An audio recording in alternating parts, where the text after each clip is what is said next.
Oh, hi, everybody. Hello, everybody. Hey, it's Mr. CCTV with Tim Christ. Hi, Tim Chilling. Christ. How you doing? I'm just chilling, doing my mining. How you doing? Now, the ironic thing about this, you've never actually lived in California, have you, Oh Tim? God, no. I think I Uh, had a grandma that lived in California a long time ago, but I never had the grace or there you um, go. There's nothing wrong with admitting that you've known people in California. of course not. I know people in California now. It's just California is its own place of joy and happiness, and I mean It they got a is. Disneyland, so they It can't be is all bad, right? indeed. It is the Disneyland of the United States, isn't it? There you go. Yes. California is one of the states that live in the lower 48. Alaska and Hawaii get away with being states, but they don't they don't actually have to admit to being states I far think it in needs lower 48. I think it needs to be made an island like Hawaii. Like I told you earlier, let's just lace the whole border with a lot of explosives, make a big old water trench, and there you go. Fill that sucker up and put some bridges, So recently, drawbridges. recently, California, although it borders three freaking states, uh, okay, yes, The California state is of still a misery, the state of state of despair, the and United States. the Yes, state of it horror. is. However, they have made recent decisions, politically and morally, that I believe should never have been made.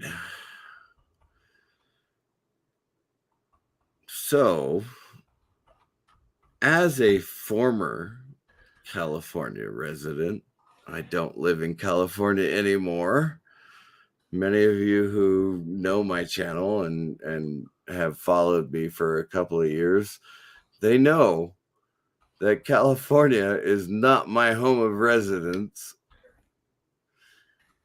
although unfortunately it is my home of residence on one of my DD 214s.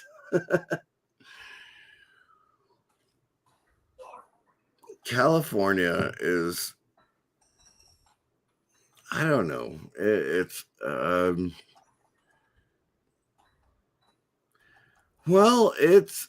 the place that people go to dwell in bacchanalian garbage. Uh, Recently, California passed a law. When? What day?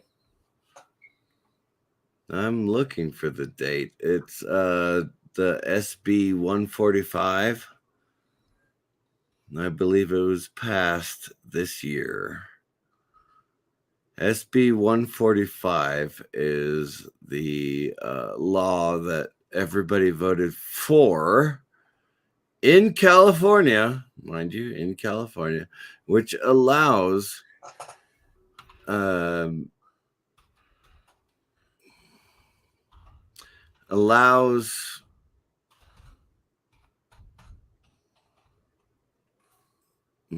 other than regular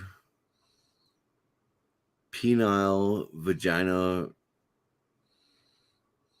intercourse to be legal for persons that are under 18 years old.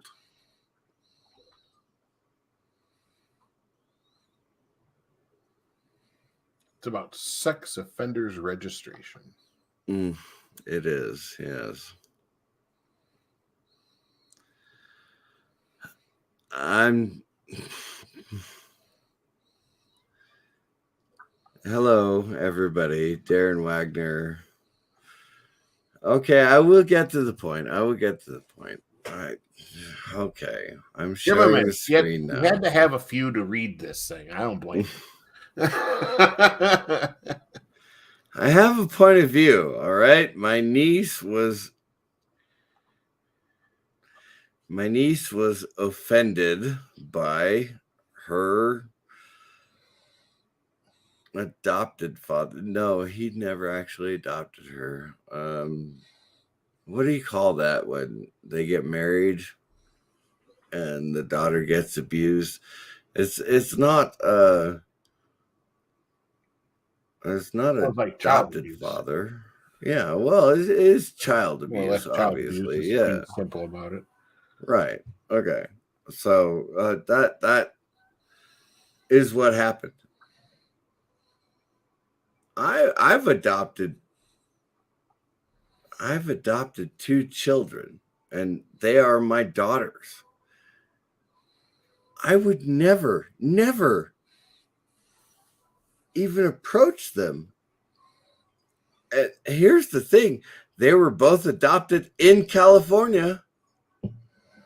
So according to this law, I'm allowed to play with my daughters. I'm allowed to. By law, I'm allowed to play with my daughters now. In California, if I still lived in California. Mind you. It's just god awful. I can't believe what's happened to the state that I grew up in. I choose not to associate with anything. I'm looking at something here, and if you see on my screen, I have Yeah, share your screen. this is Share your screen. all you gotta do is make me bigger because I got it on my Okay, that'll work. on my avatar. So I'm looking at Scott Wiener. That there's a representative named Scott Wiener in California. I don't know if that's irony or what when you're talking about a bill for LGBTQ discriminatory treatment of specific sex acts, and the guy's name is Wiener. That's a joke. Oh, Weiner. Yes. I'll just say Wiener. That sounds funnier. You're right. That does sound funnier, but yes, absolutely. So, Weiner is the way you say the name. He here has a facts and myths about the bill. So that's why we start with that first. So according to him, SB 145 ends California's anti-LGBTQ discriminatory treatment of specific sex acts regarding sex offender registry law. I'm curious as to what kind of. Just stop right there. Yeah, I'm curious about what kind of discriminatory treatment there is, in the LGBTQ community. I'm really curious as to what that means. That's the first question I have. Well, going back in time, right? Anything that was not penile vaginal sex was considered queer. Okay. And like I said, we're going back in time, decades. Okay, so anything that was not penile vaginal a sex act was queer. So I get that. Okay. There you go with the LGBTQ community going, I'm not allowed to have sex the way I want to. There. That's it. See, it doesn't I'm not gendering that act. Do you have the actual law up? Because I was looking for the actual law. I don't have the actual law. California doesn't want to put out the actual law. I have the same article that you have. Okay. Because now, if I go by just what this says, this is talking about just registration. Now, what registration means is that you're going to be put on a list that everybody can look up. It doesn't actually the registration, yes, that is Sex Offenders Act punishment. Right. Yeah. Now, according to this guy here, well, we'll ignore the fringe bill as only supported by the far left. We'll ignore that. Well, I'll try to find a bill while you're. Yeah, go ahead and keep talking. I'll try to find a bill. It says one of the myths is it'll weaken the sex offender registry. Well, honestly, it sounds like it would, regardless of what he says, because if you're not going to record sex offenders, then you're not going to know who they are. Now let's talk about whether it legalizes sex with minors or pedophilia. All right, SB 145 does not legalize or weaken the penalties for any conduct. These offenses to remain crimes punishable by law, and a judge could still choose to put the older party on the registry, and if the case wants it, but just like a judge can do with an offense involving intercourse. So the laws that say the act is illegal is still there. It looks like it's just the registry is what they're talking about. Now I don't understand what that has to do with the LGBTQ community though. That's the thing I don't understand.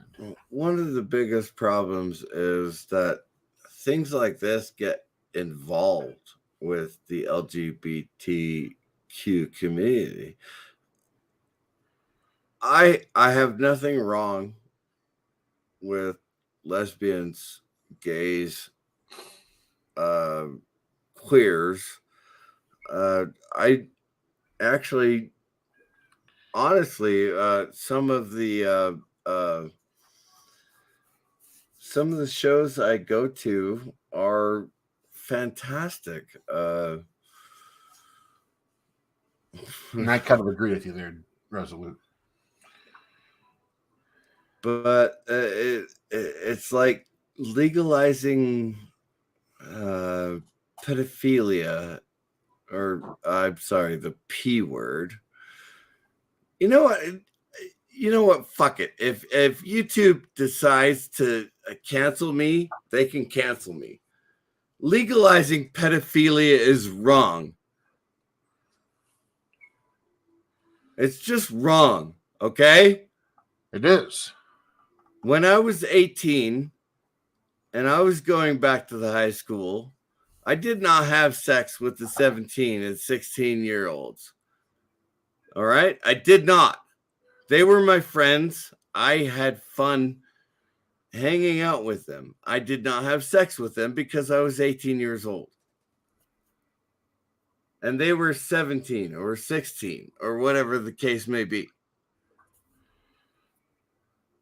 When I meet people out, when I'm singing karaoke or something like that, you know, I don't ask them for their ID, right? But if someone looks like they're under 20 years old, I don't ask them back to my house. I don't have sex with them. Period. It's a law in my life that someone needs to be. Ooh, I think I found it. Oh, there you go. It's a few pages. It is. It basically 7 pages. It indemnifies anyone who chooses to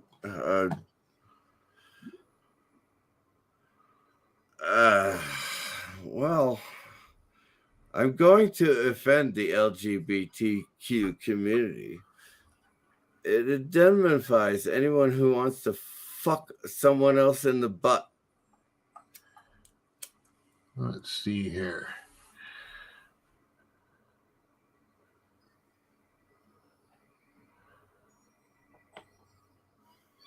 Any person who since July 1st of 1944 has been or hereafter convicted in any court in this state or in any federal or military court of a violation of Section 187 committed in the perpetration or any...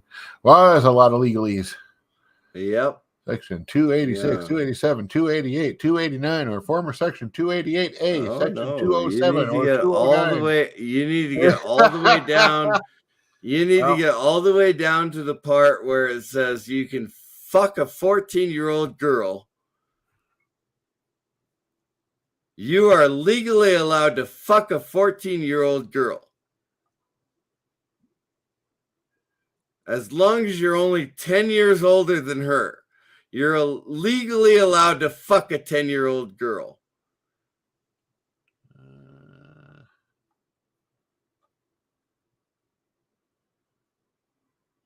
I don't care what the legalese is. What this bill is saying is that you, as long as you put a penis in a vagina, a 10-year-old and a 20-year-old are legally allowed to have sex.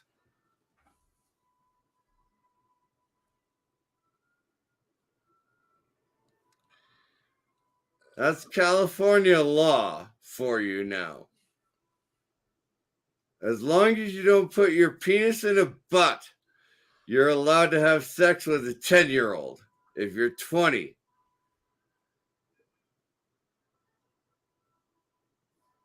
That's what California law says now.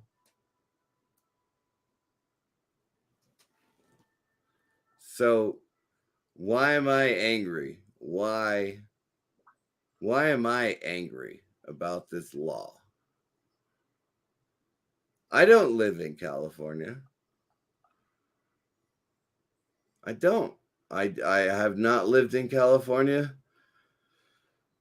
I did actually live in California for a long time. I did. But why do I not live in California now? Because California is the basis of what the rest of the United States is going to become. Well, that's what they say. I mean, we've had our own Congress say that the California is the benchmark of what we want America to be like, and yet they created a law to basically start rediscriminating, hiring. You are allowed at this point in California to pretty much do whatever the fuck you want. You can shit on a sidewalk. You can pitch a tent in a park. And no one is allowed to tell you to not shit on a sidewalk. Legally, if you tell someone to not shit on a sidewalk in California, you can get arrested for telling them not to shit on a sidewalk in California. You are the worst person in the world for trying to keep people from shitting on sidewalks. Okay, so I'm down to page 7 now. I'm trying to skim it because there's so much like statutes and shit in here. But pretty much the entire document talks about registration. It doesn't talk about changing laws. It just talks about the registration laws, like Yes, actually telling people who the sex offenders are, and that to me is just as bad as saying it's okay, because if the public doesn't know who has been diddling the kids, then they don't know who to protect their kids from. You know what I mean? Yes. It's like I found out one of my grade school bullies wound up, and I found this out from a friend of mine who I can't remember how he knew the guy, but he said, "Hey, you know this guy?" I'm like, "Yeah, actually I do. He was kid that picked on me in grade school. He's like, oh yeah, well, he's on the sex offender list in Wisconsin. I'm like, what? So he shows me, and I'm like, sure as shit, there he is.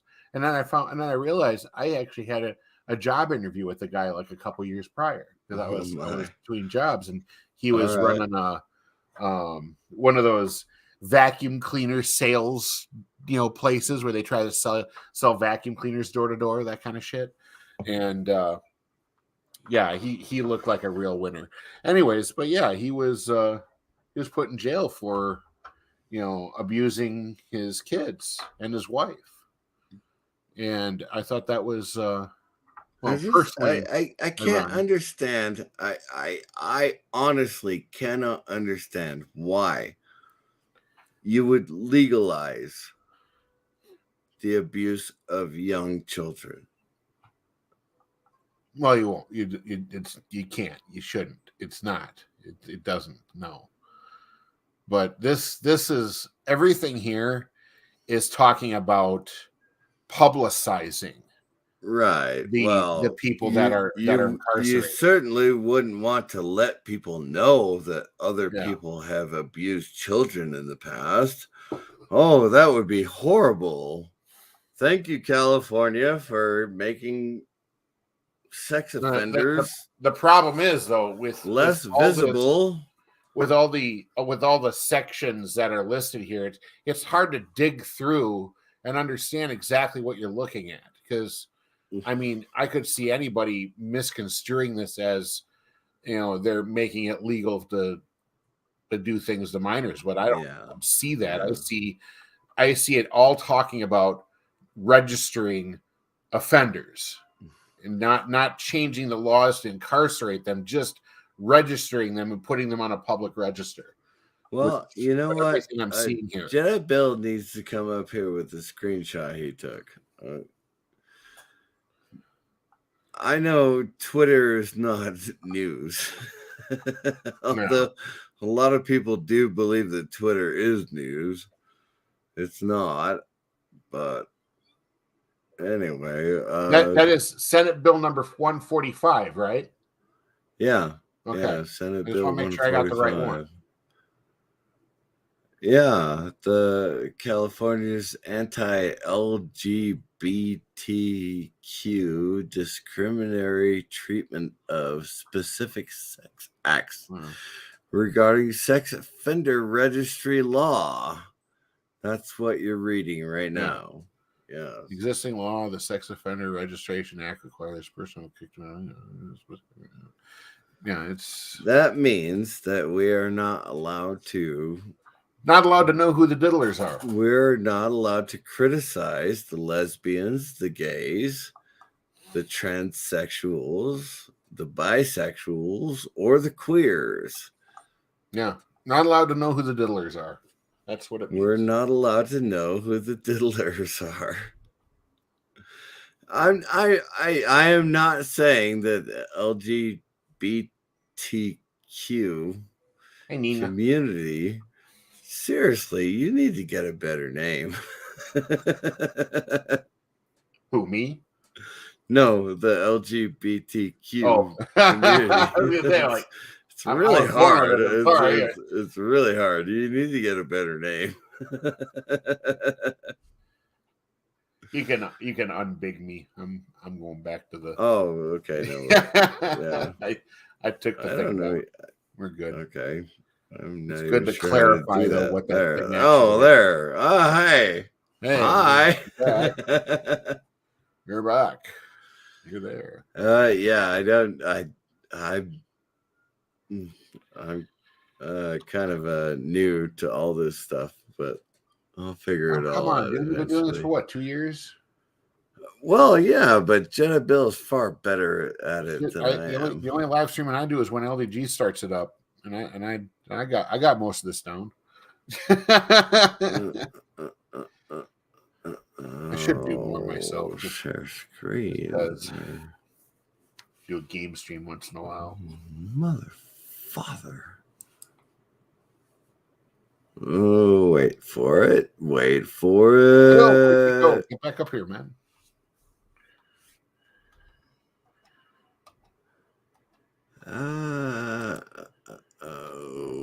That can't be right.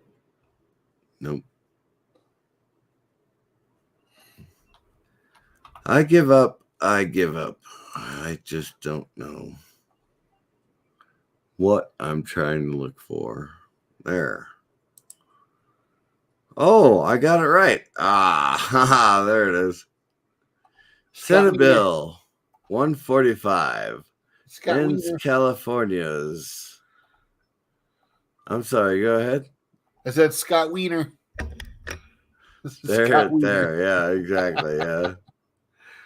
I mean, I really am just basically just doing a Google search. It's like you can Google search anything and a bunch of stuff comes up, but you gotta realize when things are real and when things are fake. This is real. This is real. Senate Bill 145 ends California's anti-LGBTQ discriminatory treatment of specific sex acts regarding sex offender registry law. Under long-standing California law, if an adult has voluntary penile vaginal intercourse with a minor aged 14, 15, 16, or 17 and is up to 10 years older than the minor, the offense is not automatically registrable.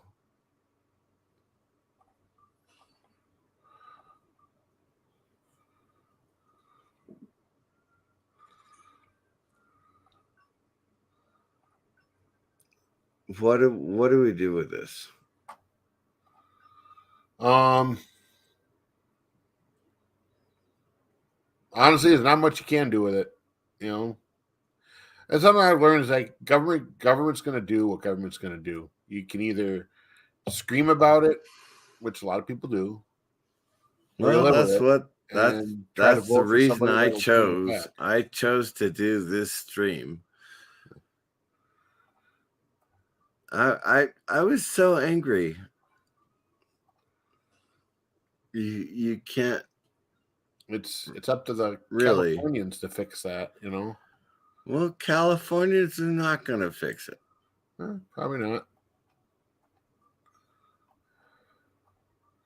Californians are not going to fix it. They're going to move out of the state. You know who's left in California?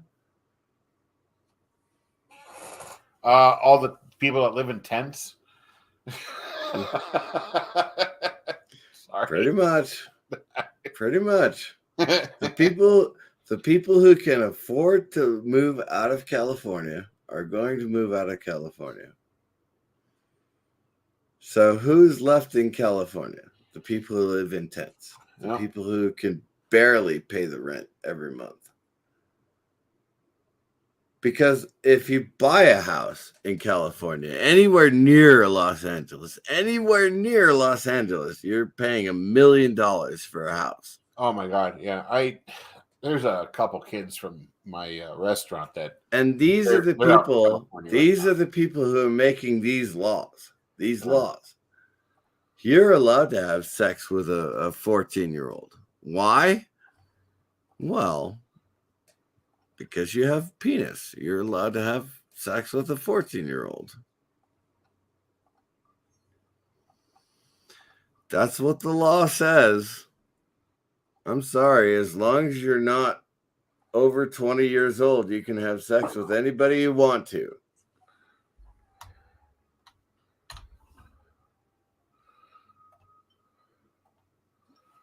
And that's a law in California. Jesus, what the fuck are we doing to ourselves? We look at California and we say, "Oh, California is the idol of American society." It ain't my idol. You look at Los Angeles and you say, Los Angeles, well, they're all rich people and actors. Well, you know what? Fuck you. You have no clue. Rich people and actors who make these laws that make it legal for a 20-year-old to have sex with a 10-year-old? Are you kidding me? You're making that legal and you're telling me how to live my life? Oh, you rich people and actors, you need to get a grip. You need to stop living in Los Angeles, is what you need to do. You should have a clip of Ricky Gervais during the Golden Globes where he tells everybody to fuck off. That'd be a great clip. That would be, yeah. Just play it right now, right? Why don't you guys just take your little award, thank you God, thank your parents, thank your mom, and go fuck off. That was funny. That was like one of his best moments, I think. I highly enjoyed it. You know, I don't actually like a lot of Ricky Gervais. Oh, I don't watch him at all. I don't know any of his fucking comedy, but that Golden Globes thing though, that was gold. That was golden. That's Yes, absolutely. that's like one of two things I've ever seen him do. I think I watched one of his stand-ups once, and that was it. And I was like, okay, whatever. He's pretty much, yeah, exactly. Yeah. It's like, okay, Ricky Gervais, I like you. I do. I like your shows and things like that. But your Los Angeles, your Golden Globe thing was brilliant. Yeah, that was, and all the reaction from the crowd, that was great. Absolutely. That's, Jenna Bill, you need to come up here. Or choose not to. Yeah, I know you don't want. Yeah, don't worry about it. I'll have to dip in a few, but I'm gonna hang out for a little while longer. All right. Well, I don't think I'll keep it going any longer. See, it wasn't that bad of a suicide. You're still up. You're still alive. 32 minutes. No problem. Well, you know, the thing is, it's like, am I right or am I wrong? That's my biggest question these days. Am I right or am I wrong? And I've been told that I'm wrong all the time. But I don't believe I'm wrong. I believe that Jesus Christ was the savior of the planet. I believe that living a Christian life is a good choice. I believe. I don't know. I don't believe that the queer community is right. I don't believe that the queer community is right. Do I have anything wrong with the queer community? No, I don't. Do what you want to do. I don't care. I don't care what the queer community wants to do. Unless it affects me. And media, modern media, and things like not persecuting 20-year-olds in California, I do believe that's wrong. I believe it's wrong. So I choose to believe what I want to believe.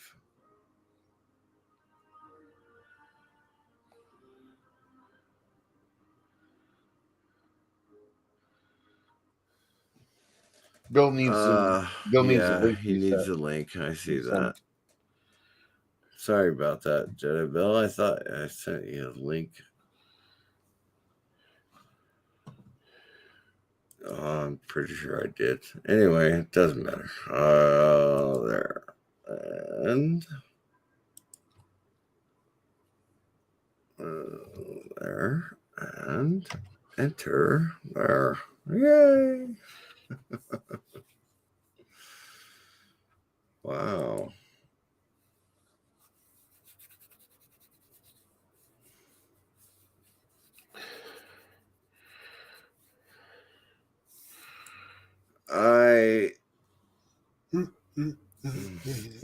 Go ahead, Jedi Bill. There's the bill.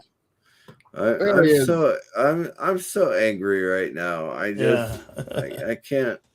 I can show you some crazy police chases that happened last month. I was watching one earlier. Go ahead and share the link, man. Go ahead. It's on YouTube. Let me find it. Where we go? There's the link.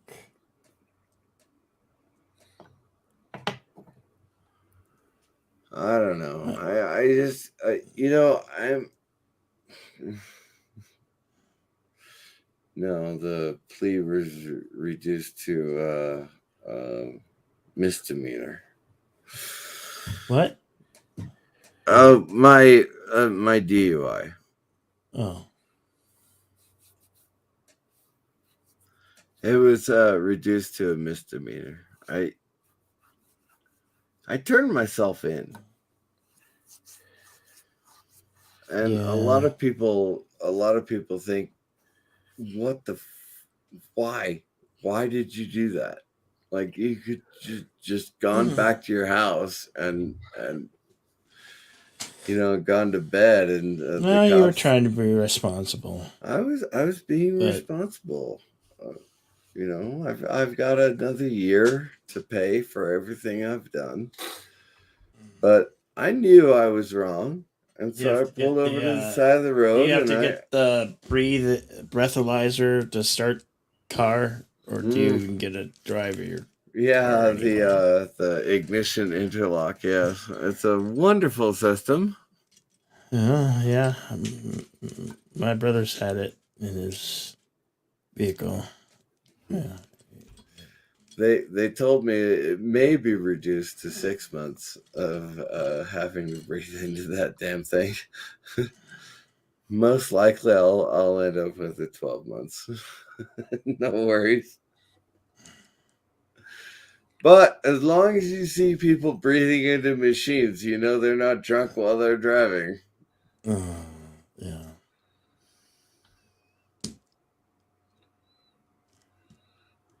You got something pulled up on?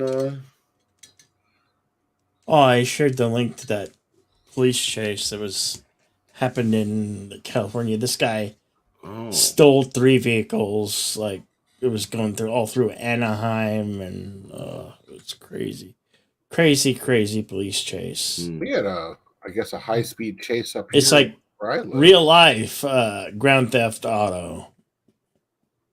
I put the link in the private chat. In the private chat. Oh, well, there's your problem. I never did see the conclusion. They shot at the guy, but he rode these vehicles, hit multiple police cars and pedestrian vehicles as they were going down the surface streets and freeways, and he ran the tires off the wheels and was driving, and he had no disregard for life, property, or anything. This last vehicle, he was on foot, and he ran through the backyard through the house, and somehow stole this in a gated house. And I'm like, I wanted to see this guy go down, man. There we go. Let's see. Just play it with no audio. you know. David, we were up over Knott's Berry Farm, looked out the window, and what do you have? Another pursuit. This is eastbound 91 freeway, just past the 5 freeway. Unclear which agency is pursuing this That's vehicle. Los right Angeles, now, he's going so yeah. fast, there's nobody right behind him, but very erratic driving off the 91 freeway. It's a black Honda Civic. The driver's side window rolled down. This guy is true. He thinks reality is a Grand Theft Auto game, video game. Naturally, yeah. Very erratic and aggressive tactics as he tries to. That's not erratic. That's stupid. No, and this was in California too. Front end damage. See, the shit, the fucking shit you can get away with in fucking California.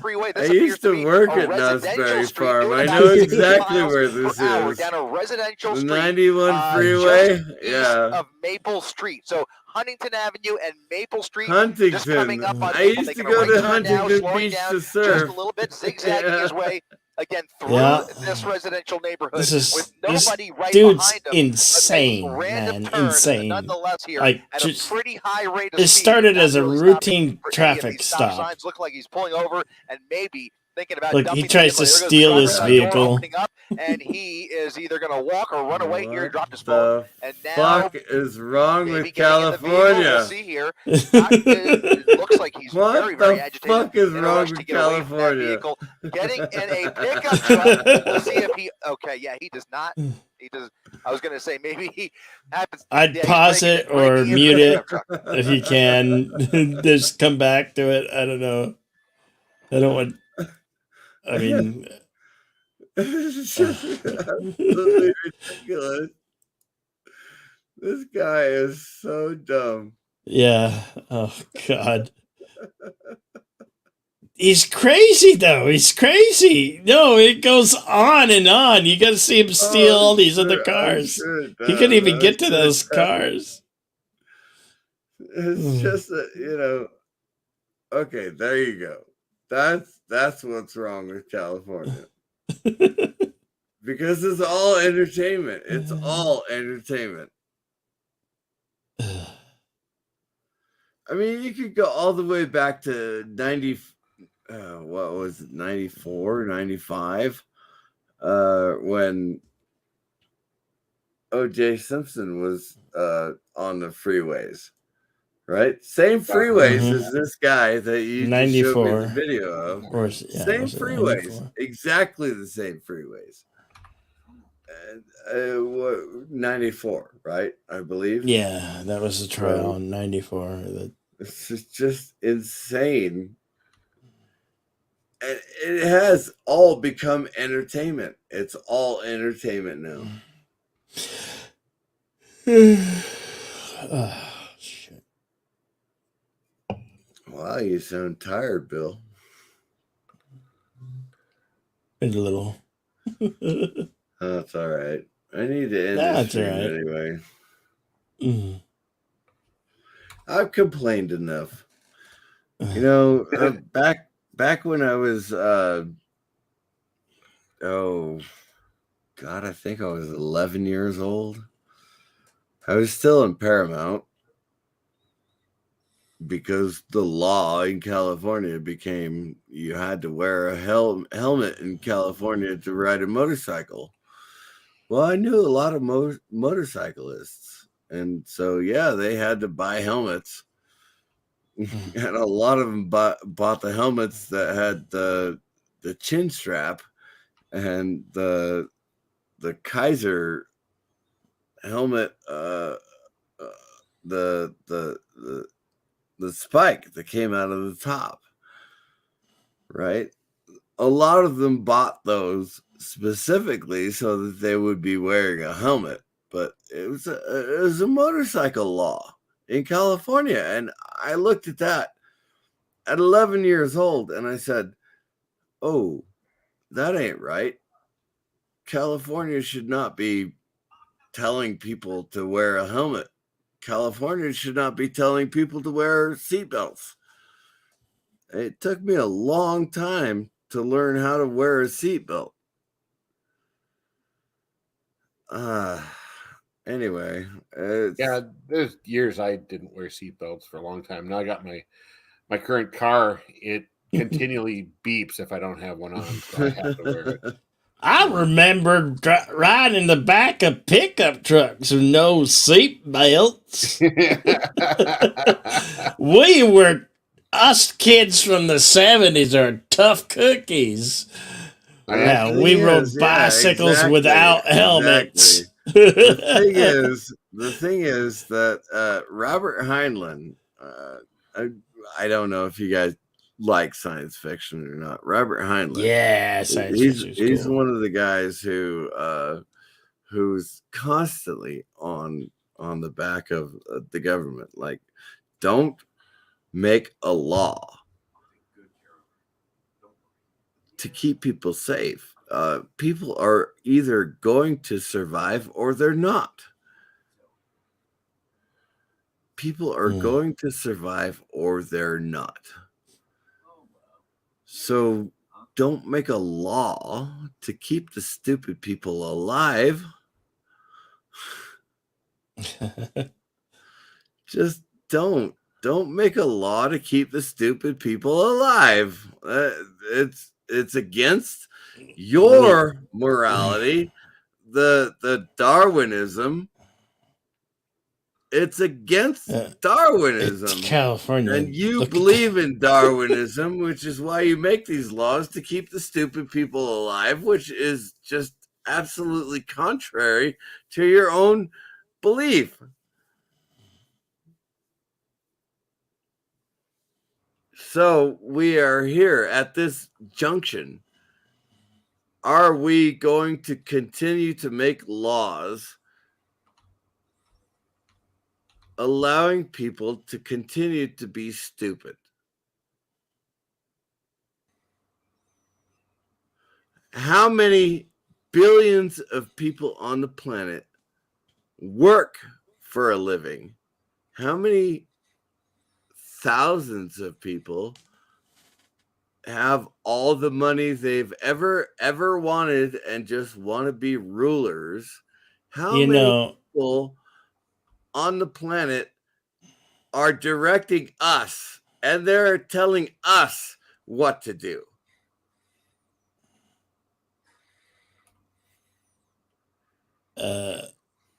Another thing with California, they pass these laws and all this bullshit. They don't care about people. No, there. They don't want to make people better. There's like 60,000 themselves homeless in the Tucson area. I imagine California, in the LA area, it's got to be like in the 100,000s. I heard about 60, I think, in LA, 60,000. I could be off. I could be wrong about that. That's way wrong. There's 60,000 alone here in Tucson. Is there? Yeah. Yeah. I might have been an old estimate too, and so it's got to be easily in the hundreds of thousands. I don't know if they still. I do know the percentage statistic that as far as homeless goes in the United States, California has the most, and they actually take up a good percentage of the homeless of the United States. I think that's like up to 35 to 40%. No, sounds about right. I haven't looked it up in a long time. That's pretty crazy. What I do know is that the four block area, so you're talking about like a mile and a half, what used to be considered homeless or Skid Row is now 8 blocks. So you're talking like 80 square miles of Los Angeles. The original Los Angeles from back in the heyday when people made movies and things about old Los Angeles. That's what you're talking about. That now it's 80 square miles, 8 blocks of Los Angeles. that are all homeless tents and half shelters and things like that. I mean, when I was 15 and I used to go down to Skid Row to ladle out soup and things. That was when I was an optimistic teenager, mind you. It was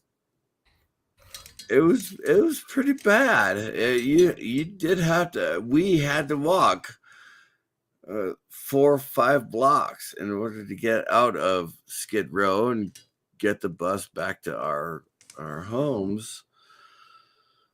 Now it's shit. I don't know what to tell you. It's all. I can't even drive on the old streets I used to drive on when I was a 16-year-old. There's nothing there anymore. It's all abandoned buildings and half shelters and tents. All you drive 4 or 5 miles through Los Angeles and it's all homeless. All of it. Yeah.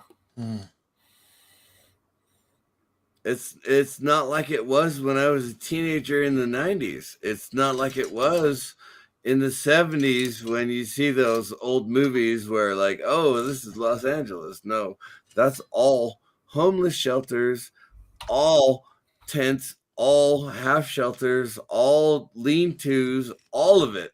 Live in a cardboard box. You can live in Los Angeles for nothing. You know why? Because everywhere that is open is a shelter. And you're talking a 5-mile stretch of a huge city that is unbelievably wealthy. And these people are just living there because they don't have any. They don't have any. They got nothing. Nowhere to go. They do, though. They do have somewhere to go. They don't have any ambition. They don't have any. I've heard for my entire life, they don't have a choice. They do have a choice. They have a choice. They are choosing to live in squalor. They are choosing to live in a hovel. They are choosing to live off of somebody else's soup. They are choosing to do that. They have a choice. They can get a bus ticket. They can go to Wyoming and they can work at a Circle K and they can afford to rent a room. They choose to live in squalor. They choose to live like that. I choose not to live like that. I choose to work for myself.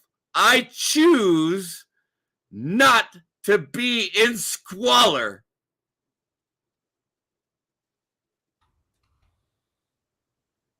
I'm not allowed to say that on YouTube, but I'm choosing to say it on YouTube. I choose to be my own man.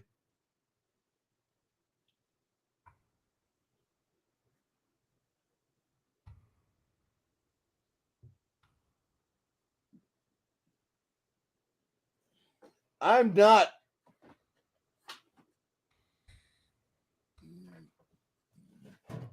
allowing other people to make excuses for themselves anymore.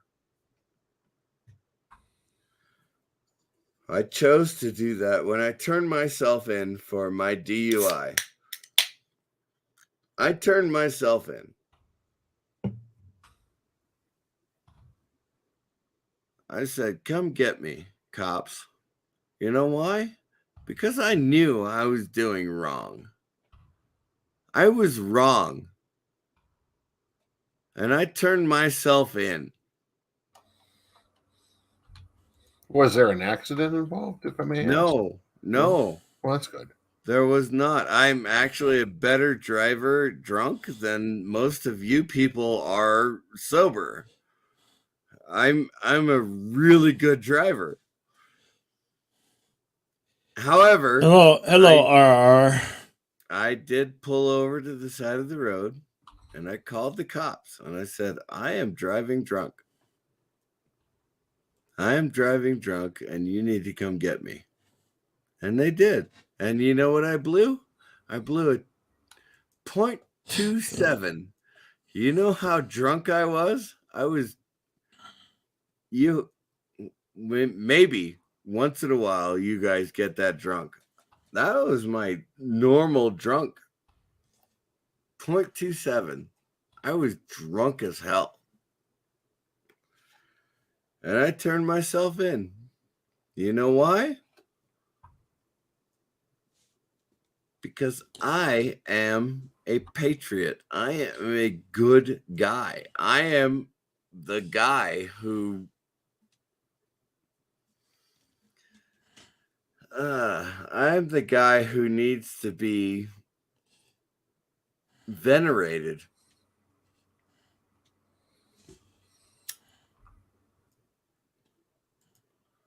I knew I was doing wrong.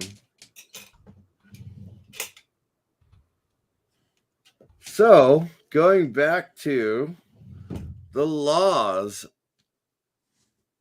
why do we get away with everything? Why? Why does California get away with everything?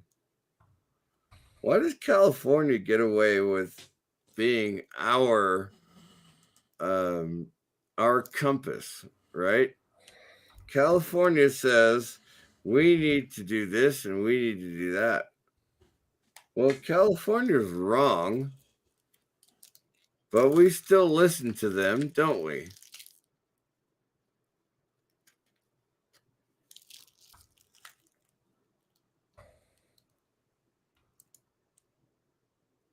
Thank you, RR. Unfortunately, yeah. What's up, Cap? Cap After Dark? We look at California and we say California is what we should be looking for. Well, no, we should not. We should not be looking at California as our capstone for our justice and our society. No, California has gone off the rails. California has gone off the rails. Maybe someday they will own up to that. But I don't believe they will. I don't believe they will. There are portions of California that are still conservative, that still makes sense. But if you drive off those hills and you go down to the cities and you see the tent cities that are set up in every single park, every single public park. Come on, Jedi Bill, how many public parks are around your too many to building, count, right? How many of them are public shelters? How many of them? How many public parks around go there because they have nowhere else to go? But it's not a permanent setting. Nobody chooses to be homeless. I am from. I've told you. It may not be entirely true. I am from a long line of Okies. Okay, so in 1930s, they moved out to California in order to pick fruit. right? And they were paid 5 cents a day, maybe 5 cents a day, but they got to live in, Okie shelters. Okay, I get that. I get it, but I don't get the modern. I don't get the modern shelters. I don't get it. Up in the hills, there were jobs available. People were asking, like up in the hills, we want people to work. We want them to work. We want them to work here. We want them to earn a wage. We want them to be here.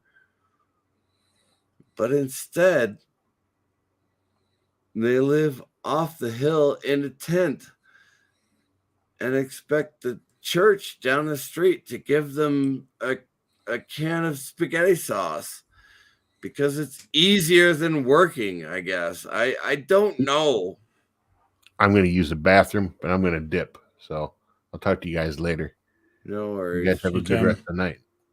Bye. Yep. Good, Jim.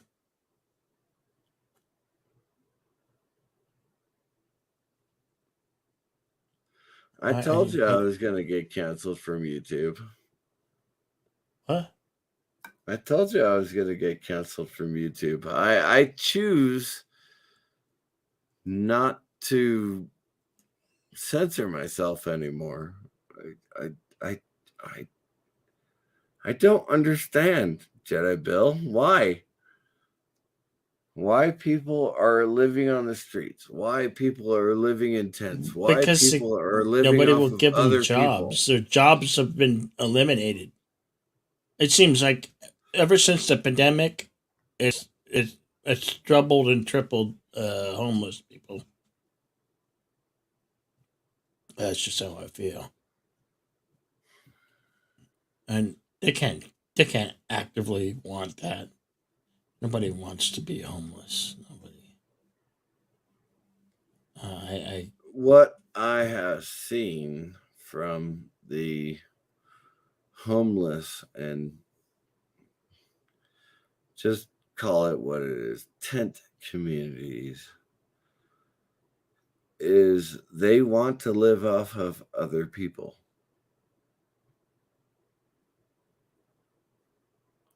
They don't want to get a job, any job. I worked at $10 in order an to hour. get any type of job, you have to. I worked at be able to have a shower an and clean yourself and have a roof over your head. Okay, fine. I was giving Nina wants. Nina has something to say. Go ahead. I'm just gonna stop talking now. Oh no. I've shoveled shit. I have shoveled shit. You think it's a song? You think it's funny? Fine. No. Fine. That's what I did.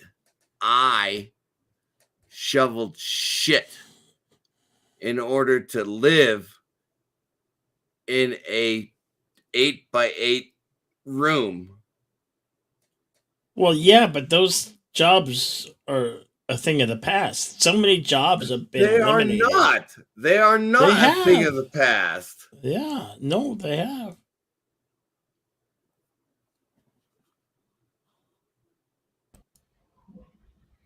Yeah, hi. What the hell happened? Hello. Nina, I can hear the TV. Oh, sorry. You need to mute it. Yeah, I will do that. No, it is okay. There. You work at a Circle K. and you get minimum wage. Okay? And you can afford an apartment with the utilities and the groceries. You can live on you can't. minimum. In today's world, you can't because the prices are always changing. They're always going higher. They're always going up and up. Rents is ridiculous. So, yeah, you really can't. It's not easy. I have done that. I have lived on nothing but ramen and a fucking camp stove. I have lived on that. I have done that. I have done that. I have done that. So anybody can do that. I'm sorry. I don't believe that you can't live. I don't believe that you can't live in this society. You can live in this society if you choose to. And most people that are on Skid Row or whatever camp they're living in now choose not to.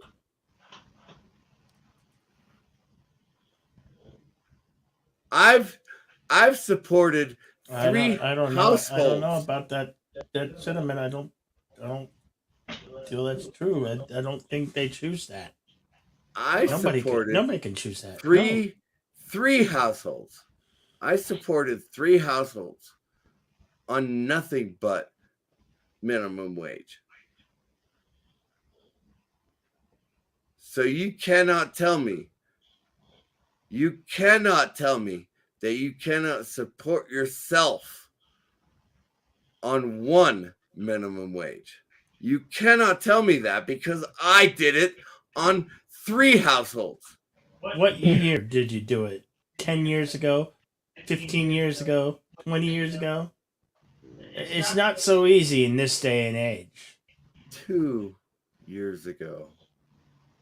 2 years ago, Jedi Bill. 2 years ago, when my brother had a stroke. You know how good life was for me before my brother had his stroke?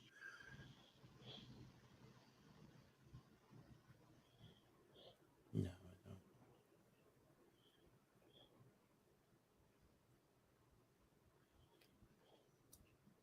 You cannot tell me that anyone, can pick themselves up from their bootstraps. They can pull their bootstraps up and they could It's not that easy. It's not that It is that easy. It is not. It is not. It is that easy. I beg to differ. Have you ever gone to talk to any homeless person? Why don't you go talk to a veteran homeless person? Let's see that.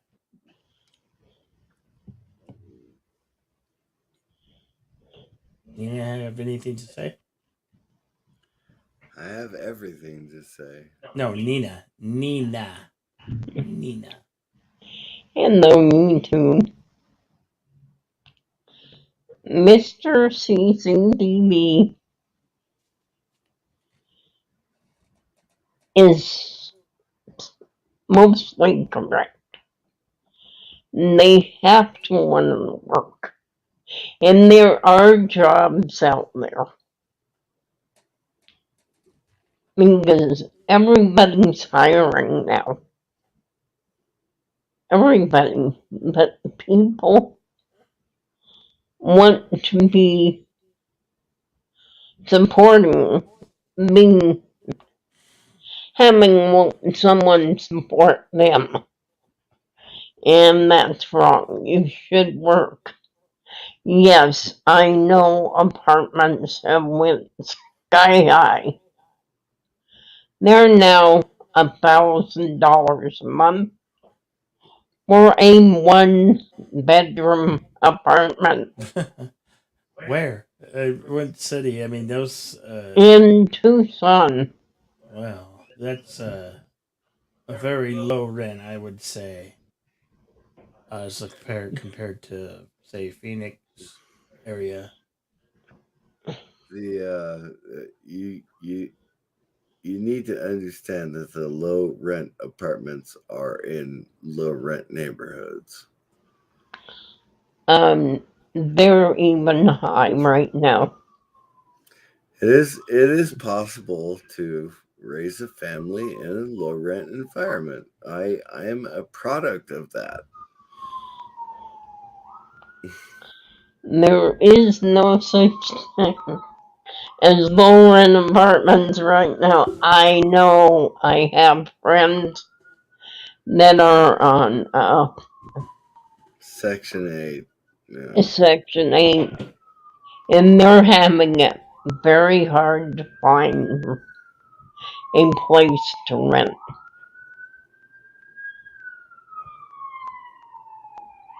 And it's more than one friend. I have several. I can tell from the background noise. Yes.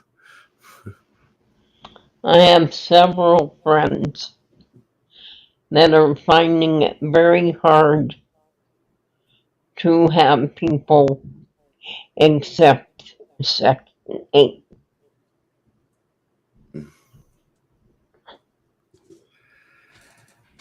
I am sorry about that. I really am. I've only got 2 rooms for rent, and they're rented Yeah, right I now. know. You know, but I know, hon. I did. I worked for 18 years. Oh, well, give it give or take 30 years. I worked for 30 years. Okay. So Yes, I I know. worked and I worked and I worked and I worked and I worked and I Yeah. worked and I did the best I possibly could. Yes. So did I.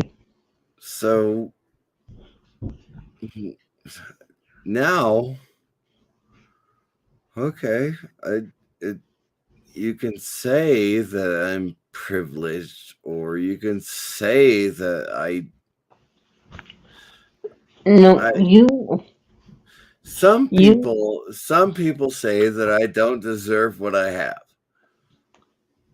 Yes, you do. You earned that. What you have now, you have earned.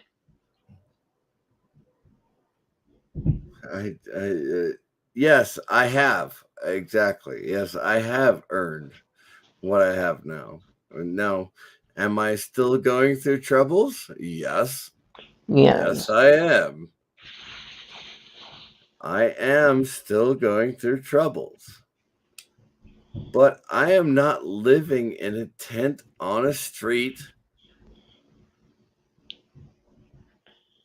I don't understand.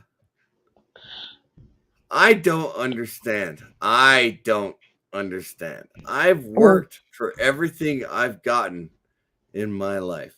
And so I don't understand why the people who are living in tents on a street, pooping on a sidewalk, and saying, "You owe me something." Why do I owe you something? I've worked my entire life to get what I've got. You don't owe them. This is what the government does. They say, oh, we're going to give you money since it's COVID and they closed down everything. It's stupid. Yeah. And it's never been easy. No, it hasn't, but it's It's never been harder now. easy. But the bottom line is, as a society, we allow and encourage people to be victims. Homeless people come in all stripes. There are solutions. There Yeah. are solutions. And a lot of people just, I don't understand it, Nina. I've never have I since I turned 18, I have not ever had to live off of other people. Say when I was 17, I bought a car for my mother and father so that they could go to work. I did that by working. I worked as a 17-year-old and bought a car for my family so that they could go to work.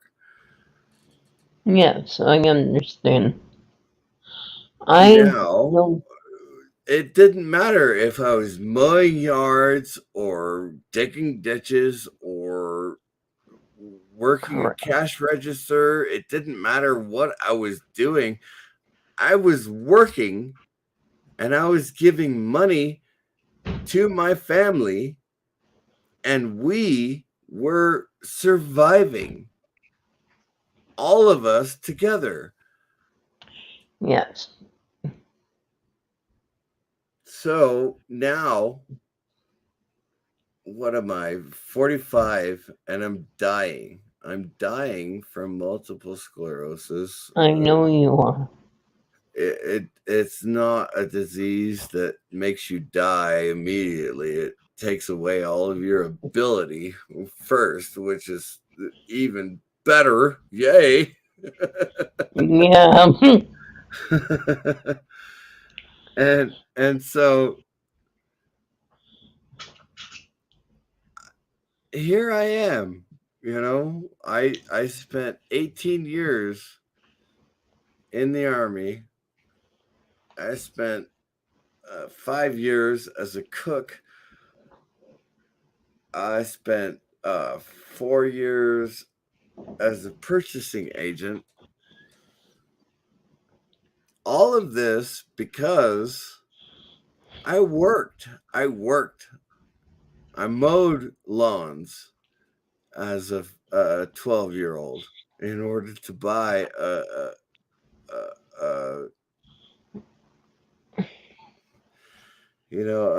transformer. I think I bought a transformer with that money. I do believe I did. Anyway, it doesn't matter. I mowed lawns. Yes. I'm still a handyman. I still go out and replace windows for people. Okay? It's not do you want to be a burden, or do you want to make your life better? I have chosen to make my life better. I have chosen not to be a burden. So there you go. Take that for what it's worth. We were brought up right. Now, I have a girlfriend that has been homeless at one time or another, but she was not like the homeless are now. They were clean. They cleaned their tents. They cleaned the area. Yeah. That there are homeless that are clean. But right now, the homeless are coming from Mexico. Because now they allowed every Mexican that wants to come in here. I'm sorry, Nina. honestly, most of the Mexicans who have come up, they are better than the Americans who are in the same camps. Some of them, yes, some of them, no. They're bad Mexicans. But you're right, I am not currently in those camps, so I cannot have an opinion on that.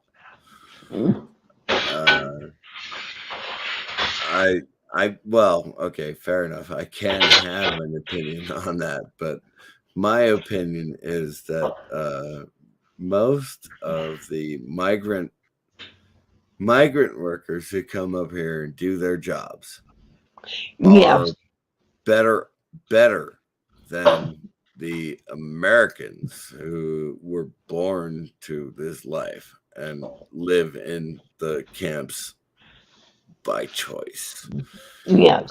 I believe the Mexicans are better than the Americans Some of them, in that case. yes. In working, they do like to work. Yes, I know. I remember my dad saying that when people went on strike, the Mexicans would come down to the farms and pick apples or strawberry or any of that.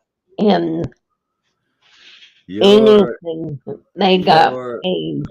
I'm so sorry. Your father was 1930s era farm worker.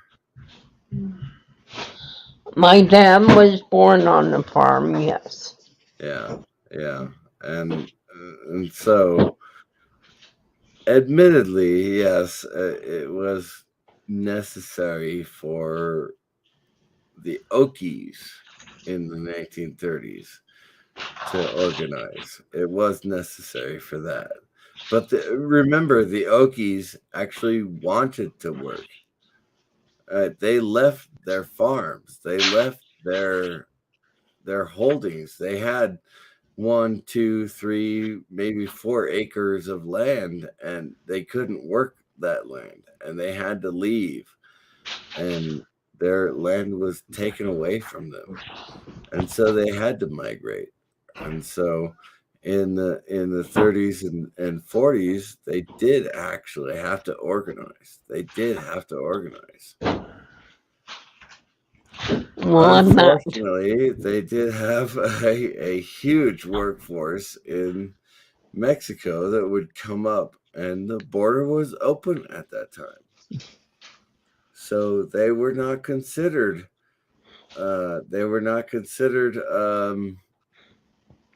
uh, uh, scabs. They were just considered farm workers because the farms still had to work. Yes. They were not scabs. They were just the No, they seasonal work. farm workers who came up every year.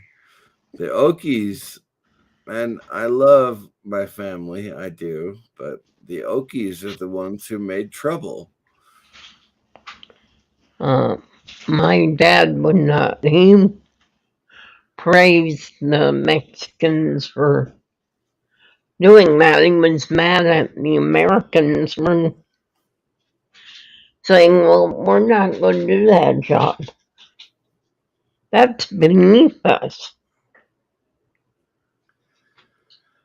Yeah. My dad worked. My grandfather worked in the orchards his entire life. I mean, he came to California as a child and he worked in the orchards his entire life. So I cannot say that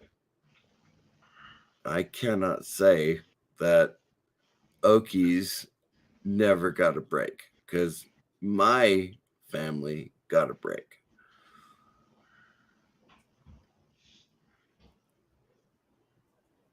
So yeah, I My guess you could say I did. I guess you could say I grew up in privilege. I don't recall any privileges myself personally, but maybe I did. Whatever. Americans, some Americans, not all, really think they should have money laid at their feet. I know. Yeah. My sister had renters like that. They felt that. I've had renters like that. I've had people living in my house who didn't do dishes, didn't clean the bathrooms, didn't, work. Yeah, where you and I do. We believe in working. Of course, I can't do that anymore thanks to my back Oh, they're all gone. and my knee. It doesn't matter. The thing is, it's you can do something. Oh, I do. I do dishes. May take me the whole day, but I do them. You can I do do other things. I something. wish I could work. I miss working. Even it. All right, you write a poem and you say, "Oh, this poem is fantastic," and you sent it to a publisher. You sent it to 87 publishers, and they said, "Oh, this poem is garbage," but the 88th publisher is going to put it in a magazine, and you get $300 for that poem, right? And all you did was sit down at your desk and write a poem. That may take years. You can do something. Okay? You can do something. If you choose not to do something, you're choosing to be a burden on other people.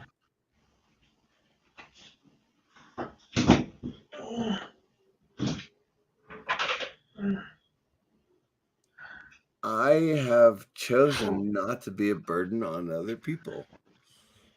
So I am who I am, and you can hate me or love me. I don't give a damn anymore. No. I'm making you quesadillas too. I'd like a couple, please. Huh? I would like a couple. They have turkey in it. That's fine. I'm hungry, so Bill's making quesadillas. All right. And he's making them now. It takes a while. When I was living with Uncle Richard, yes, I did and the dishes. yes, I know. I cleaned the kitchen. Yes, I know. I vacuumed the living room. I did my job. Now, Yes. did I ask Uncle Richard for anything? No. I never asked him for anything. No, I know. And when I was there visiting you guys, I did dishes. You said you don't have to. Well, guess what? I did them, didn't I? But that's the whole thing, It's like I didn't move in with Uncle Richard in order to Yeah, I know. in order to not have to pay rent. I mean, I had to pay my mortgage on my house, and I had to pay the utilities and everything else Yeah. that went along with the house. So I was paying for not living here. Yeah. I was paying for not living here, and I was working for Uncle Richard. Yeah, I know.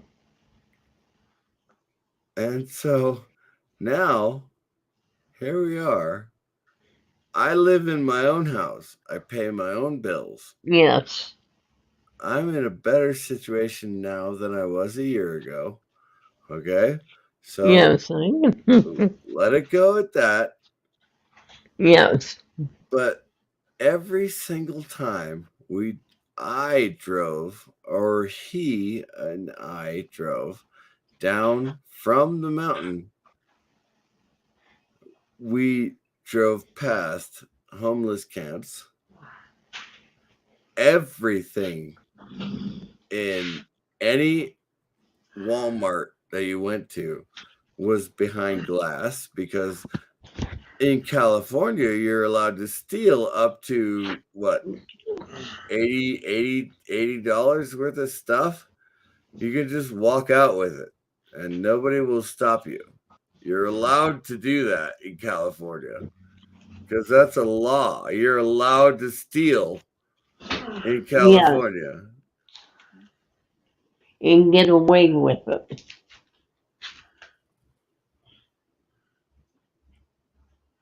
So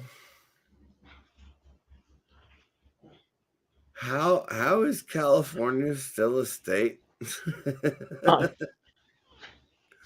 Shouldn't it be a poverty, just a complete poverty? I don't understand. I don't understand. I don't either.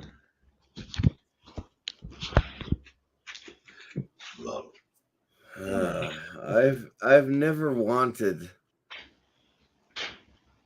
California to be the way it is. I've never wanted that. I grew up there. I mean, I grew up. Mm-hmm. Okay, seriously, I grew up in Paramount, but I say Yeah. Compton because everybody knows that Compton is Compton, California. Whoa, whoa, whoa. South Central LA. I grew up in Paramount. I went to Paramount High School. Okay. I know what Southern, South Central LA is like, and it's Mm-hmm. awful. It's awful. Yeah. It was awful when I was a teenager. It's awful now. I'm 45, and it's awful. It's Mm-hmm. awful. It's a horrible place to be. Yes. But I still have to go back there. I have to go to Hollydale in order to visit my cousins. I have to go to North Long Beach in order to visit my nephews. And it's not a pleasant place to be. And I No. don't ever want to be there ever again. Mm. But I did. I did live there. I did live there, and I lived in the better parts of California with Uncle Richard. Yeah. But I, as far as I'm concerned, California is a write-off. It's a write-off. Yes, it is.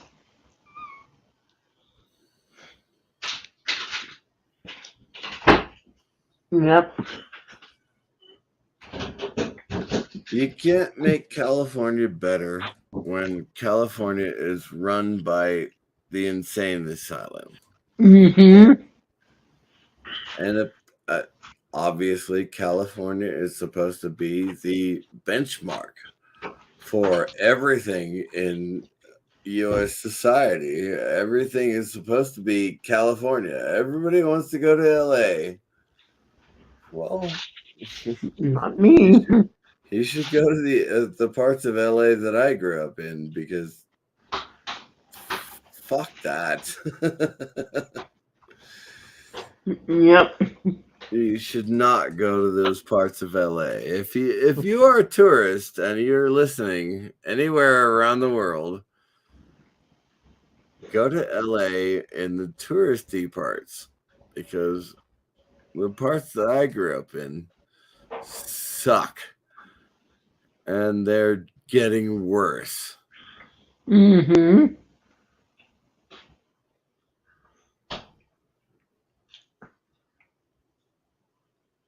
Yes, they are. I've been out of LA for so long, but yeah, the California epitome,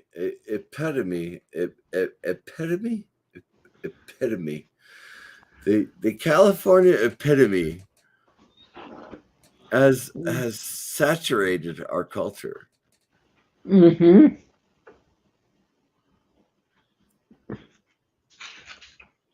California's gone crazy. Well, honestly, I should say the LA culture has epitomized our society. Mm-hmm. I am country. I am country. All right. Mm-hmm. I've never rode a horse. I've never, well, I have baled hay. Actually, that was one of my jobs as a teenager. I did bale hay. So I have done that. But again, I don't know how to say this. It's the concept of a person wanting to be who that man is. And you know what? I'm just going to say it. I am a man. I am a man. I am Mr. CCDV. Mm-hmm. I am Mr. CCDV. I am a man. Okay? I don't give a one man. I don't give a shit what you identify yourself as. Out. I don't care who you are. I am Mr. CCDV. I am a man. Mm-hmm. I have done everything in my life to be a man. Mm-hmm. I don't care if you want to be whatever you want to be. I don't care. I don't. It does not affect me unless it affects me. And Mm-hmm. my pop culture has been affected by these non-men.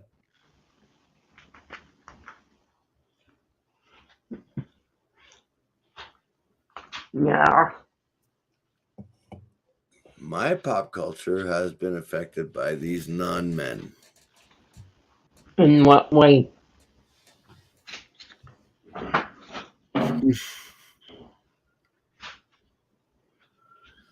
Men are not allowed to be heroes anymore. I'm sorry. Let me put that out correctly. White men are not allowed to be heroes anymore. Yeah. And that all comes from Hollywood. It all comes from California. Yeah. Capricorn. You go on, Arabic. Yeah, you go on and continue to be a introverted Capricorn. Right on.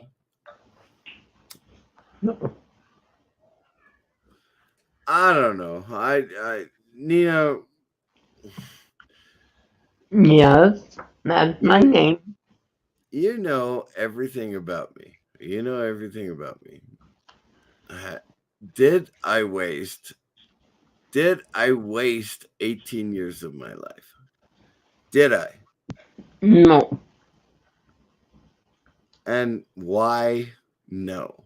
Why did I not waste 18 years of my life? Because you were working. Might have been in the armed forces, which is great and wonderful. And I thank you Yes. for doing that. I did work before I joined the army. I did work after I joined the army. Yeah. But that 18-year chunk of my life, that is what I identify as. All right? And you worked. For some reason, identifying that is a good thing and a bad thing. It's a bad thing because you were just a stooge. You were fooled. You didn't know what you were doing. But I appreciate your service. Thank you for your service. Was I a fool? Was I a fool? When I went to Bosnia and I defended when I went to Bosnia and I defended the Muslims in Bosnia, was I a fool when I did that? Because the Christians were persecuting the Muslims. So was I a fool when I did that? Was I a fool when I went into Iraq?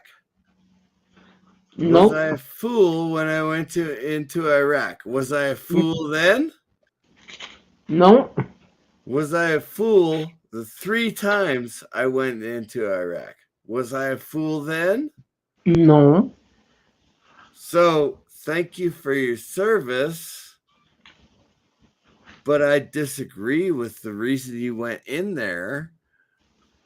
I don't disagree with the reason I went in there. I was a soldier. I was doing what I was supposed to do. Yes.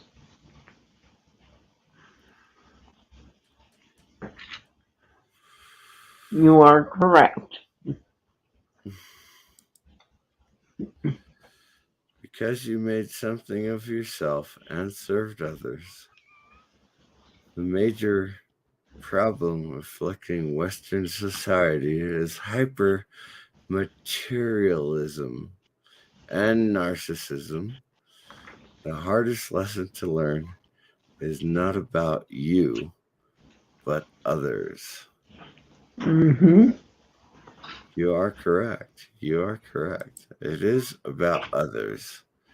You realize that there has not been a major terrorist attack on the United States soil since 2001. No. There has not been one. You know,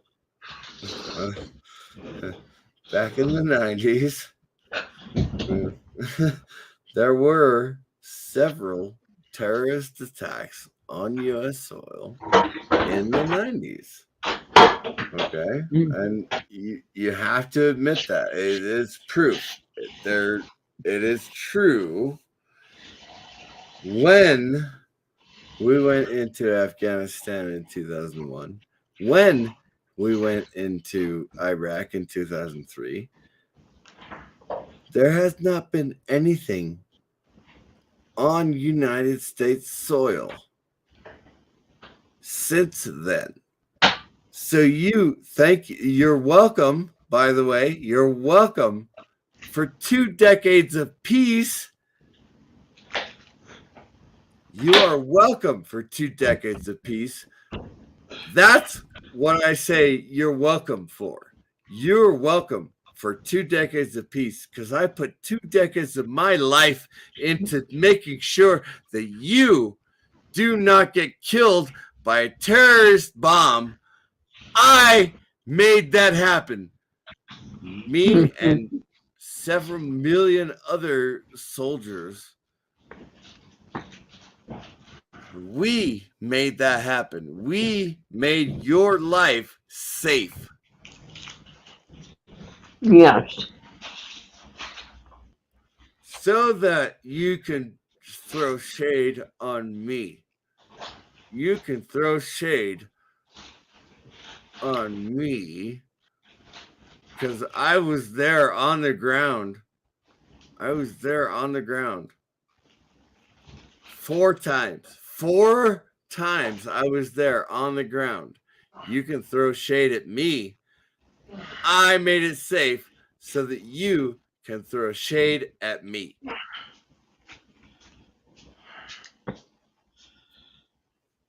That's what I'm angry about. That's what I'm angry about. Yeah. It angers me what they are doing to our servicemen that are retired. And there are servicemen out there that are homeless. And you know that. I do. Yeah. Sci-Fi Nation. We've had our disagreements in the past, but thank you. Thank you. It irritates me that they're not doing what they should for the people who fought for our freedom. I agree with you.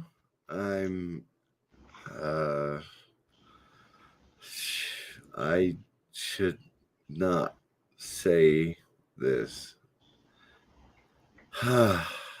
I choose to anyway. I'm just being open and honest. Yeah. There is a veteran who lives upstairs and he's not paid rent in a couple of months. And okay, I'm not gonna kick him out. he's lived upstairs for a year, and whenever he can't pay rent, I just go, okay, no problem. Don't worry about it. If there were enough people like me who would just give those guys a place to sleep, it would be better. God damn it, I sound like I'm trying to be a Jesus. I'm not trying to be a Jesus. I want him to pay rent. I do. Yes, I know. But when he doesn't pay rent, I don't say anything. Well, sometimes I do. I do get drunk a lot.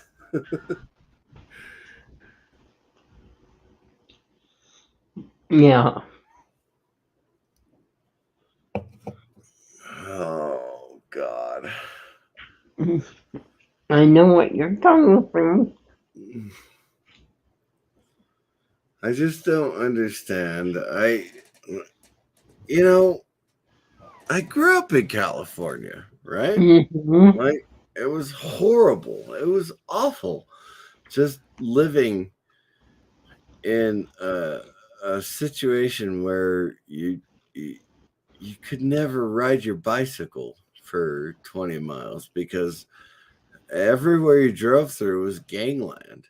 right? And you had blonde hair and blue eyes, and well, I have brown eyes, but blonde hair, and I was a damn good athlete.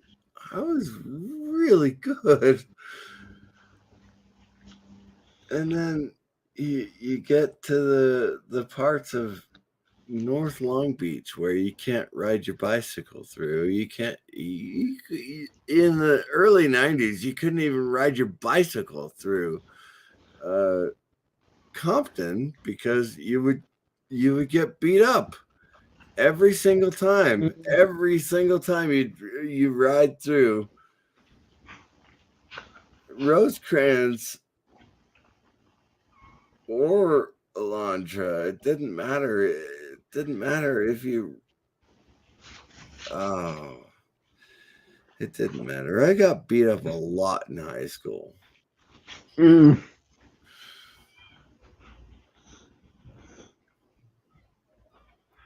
That's not good. But, and here's the thing, I joined the army. I defended the rights of the people who beat me up. I defended their rights. I defended the rights of people who tell me that I'm not allowed to. I'm not allowed to complain about how I grew up. I'm not. I grew up with white privilege. I grew up with white privilege because I'm white. So I grew up with that. That's who I defended. I defend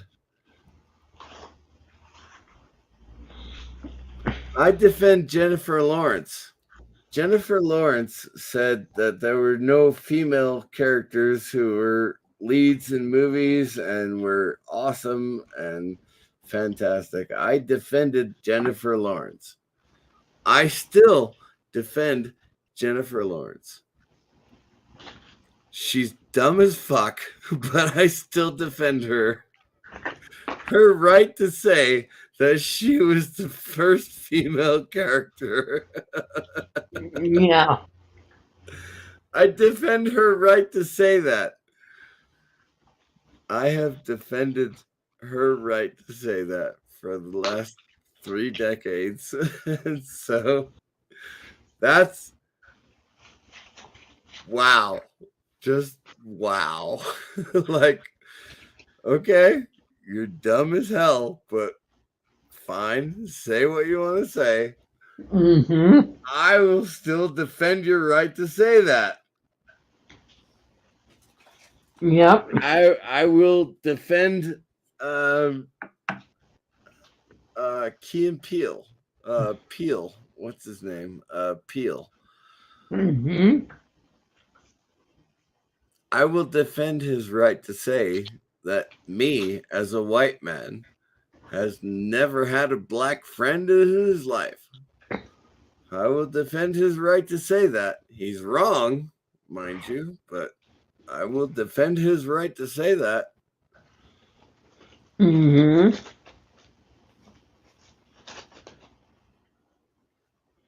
Called freedom of speech. It is freedom of speech, exactly. Regardless of whether I like your speech or not, you're free to say it. Yep. And I'm free to disagree with you. That's correct. My friend in junior high, when we went to it was we went and saw it's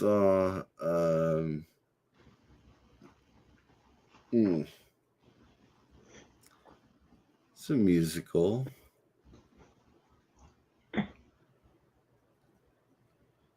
Phantom of Music. We went and saw that at the Dorothy Chandler Pavilion. And we were in junior high. We were in the band. So we were we were allowed to go see it. Isn't that nice? We were allowed to go see it in junior high.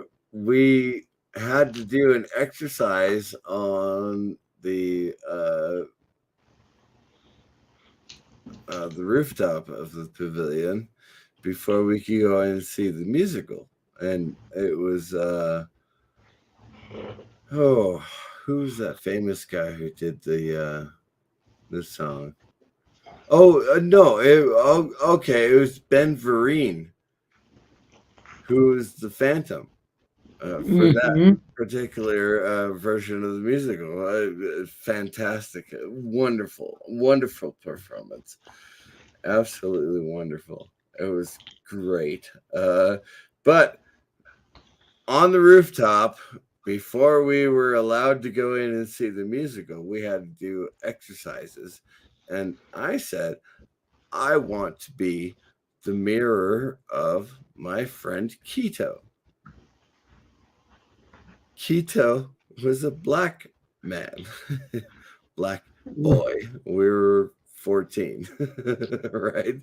So he and I, it was like, yeah, we're friends. We are mirrors of one another. And we did the mirror exercise together. And everybody was standing on the rooftop going, what? White, black, friends.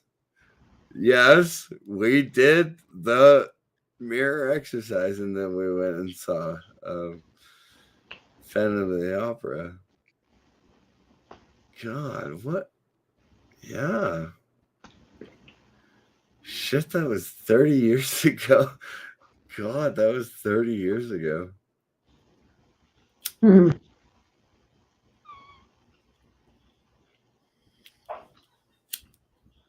Well. Oh, it's all right. Should I put the link out in the chat, or should I just send it directly to Sci-Fi Nation?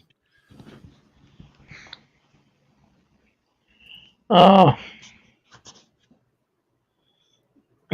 don't know. Okay, well, fair enough. I'll send it directly to Sci-Fi Nation. If he wants to invite people, of course he's welcome to. I haven't talked to Sci-Fi Nation in a long time. I think last time we talked together, we were arguing. Oh yeah. Well, we argue a lot. I think he argues with everybody.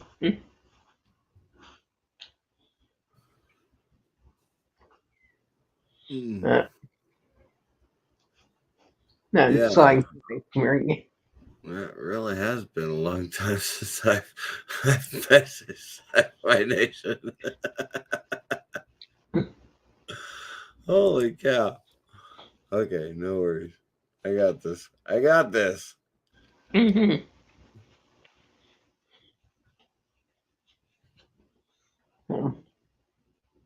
There he is. I knew it. I knew it'd come up. No worries. And paste and enter.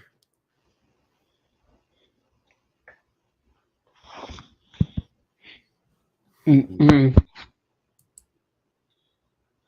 tablet only has 3%. Oh, no worries. If you need to leave, Nina, you can. I'll talk until it cuts out. Let's put it that way. Okay. Yeah. And I'm sure Jedi Bill will come back on. Again. Yeah. What the fuck is wrong with California? They're wacko. California ain't right. That's what I'm saying. California ain't right. Nope, they're a bunch of wackos.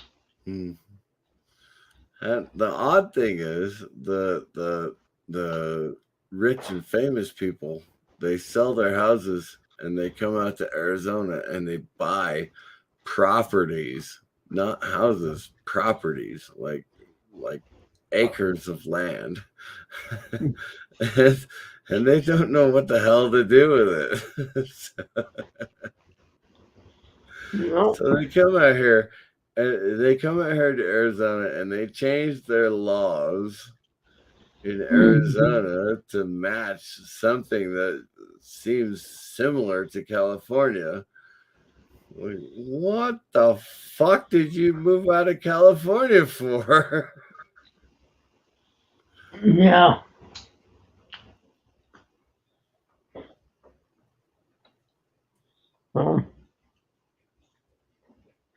California. No worries, sci-fi. No worries. I got time. As a matter of fact, Nina, if you can keep the show going, I need to go into the bathroom and relieve myself. You can go right ahead. Oh, thank you. You're Thank you very much. very welcome. I shall return. Okie dokie. So,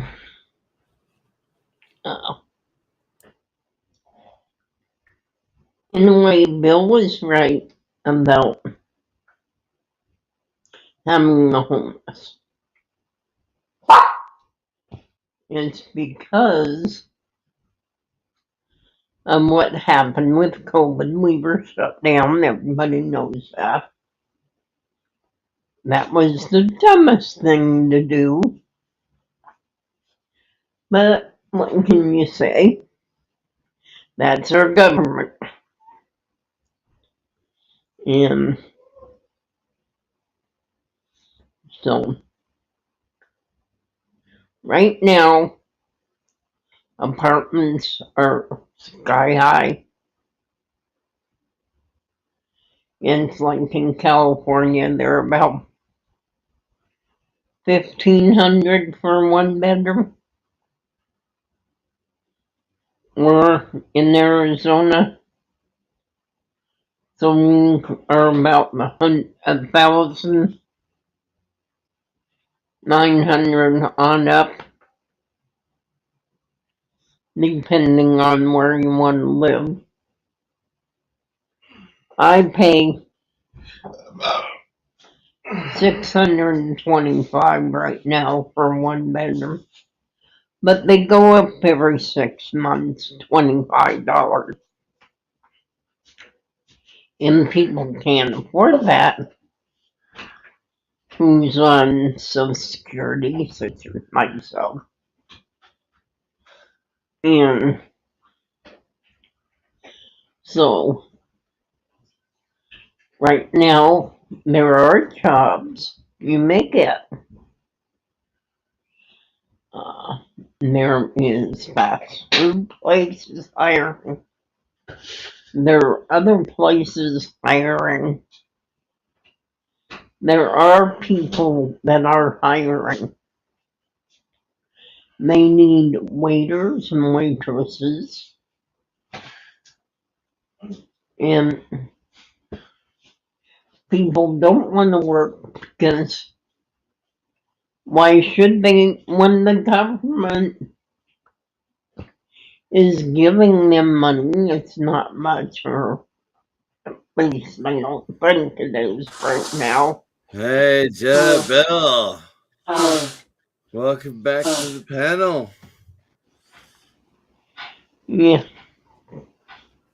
And Nina Green. Oh, yes. I'm back. Yeah, I'm back. Yeah, well, it's not always the government that gives people the ability to live free, I guess is the best way to put it. Live outside their means. Wait, no, that's not right. I live outside my means. No, the people who live off of charity, okay, and I have no problem with charity. I give money to people. I do. I give money to people who create things. Okay, but there are people out there who do nothing and create nothing, and they expect a handout, and they get the handout. Why do they get the handout? Why do they get the handout? That is a good question. Why?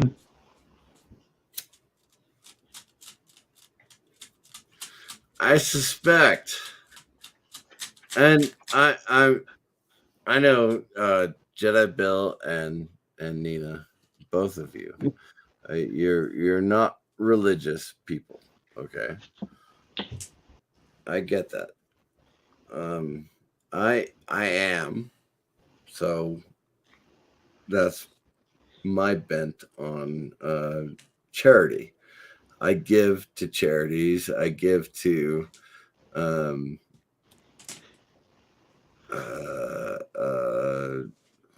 Kickstarter stuff, you know, to in order to enable people who are creative or doing something, right? Mm-hmm.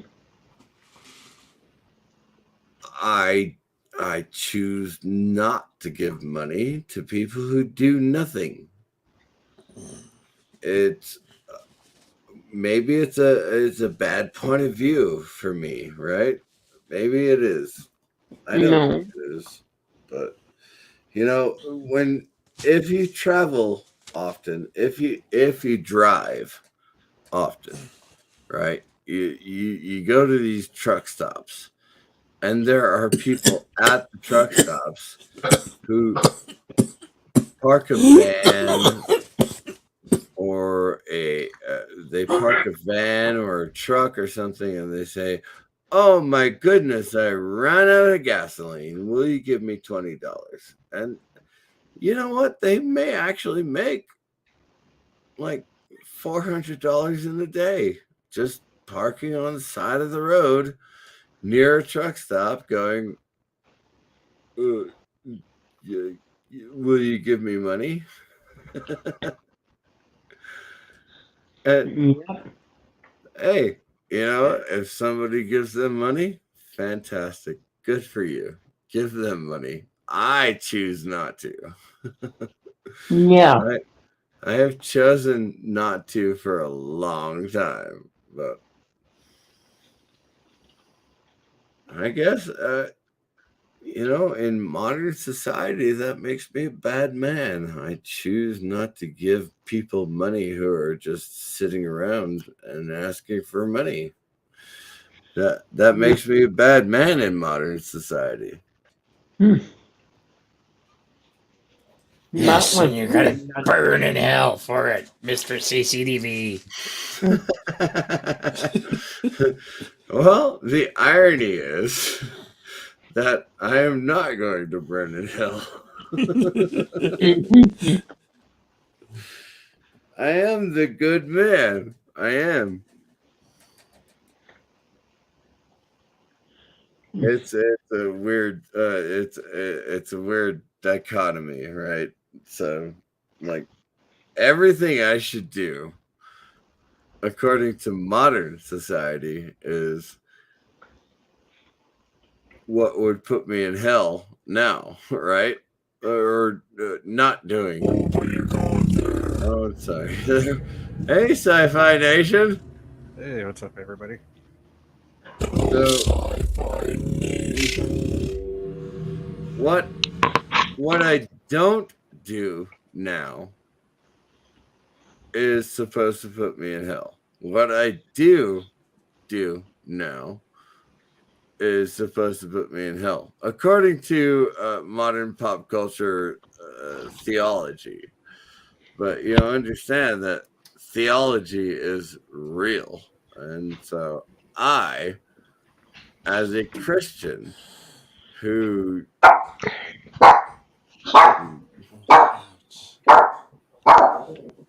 Ouch. Ouch. The barking dog, shut up.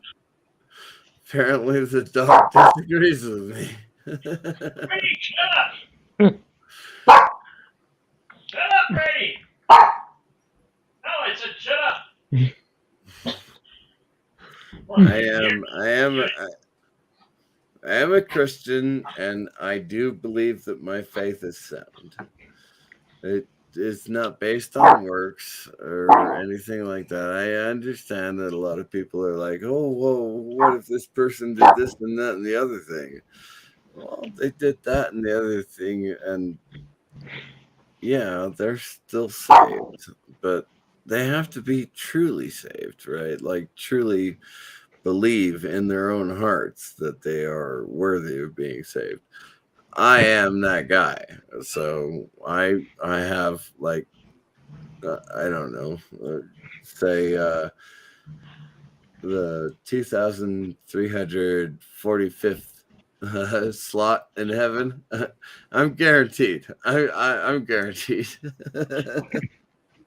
He got his ticket early, people. He's in the low 2000s.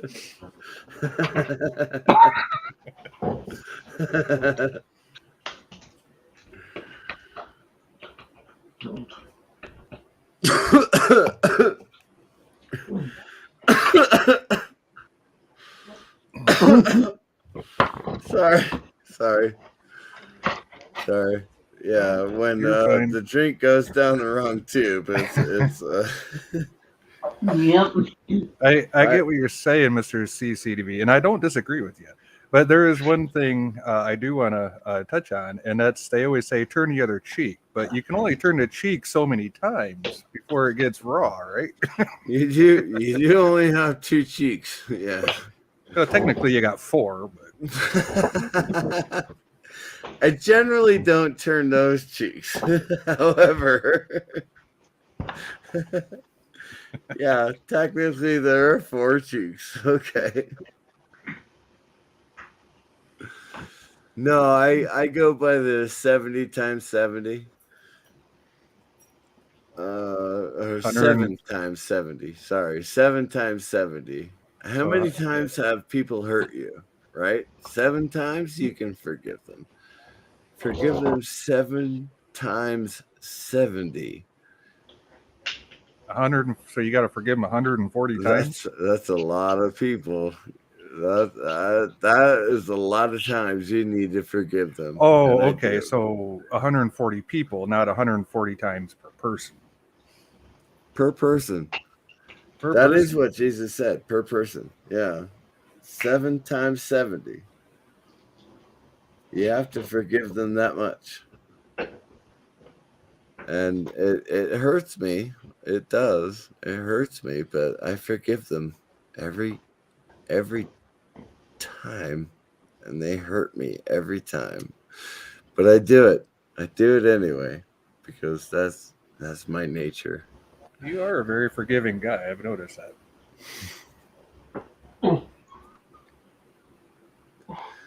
I don't want to be. I want to be the guy who just goes, "Oh, you screwed me one too many times." Ha! And I can't. Oh, yeah, you want to be the guy that says shame on once, or fool me once, shame on Right. you, fool me twice, shame on me type of thing. Yeah. I am that guy. Yeah. I am that guy. I get shamed on multiple times. It's fine. I let it go. I gotta be the duck on the water, the duck on the water's back that just rolls off. I gotta be that guy. Yeah. Gotta be. And also the best way to show them up, so to speak, is just to do you and be happy with who you are and what you do, because they'll hate that more than anything. That's the ironic thing, is they actually do hate me for being. They hate me for being me. I'm not. I am unashamed of everything I've done.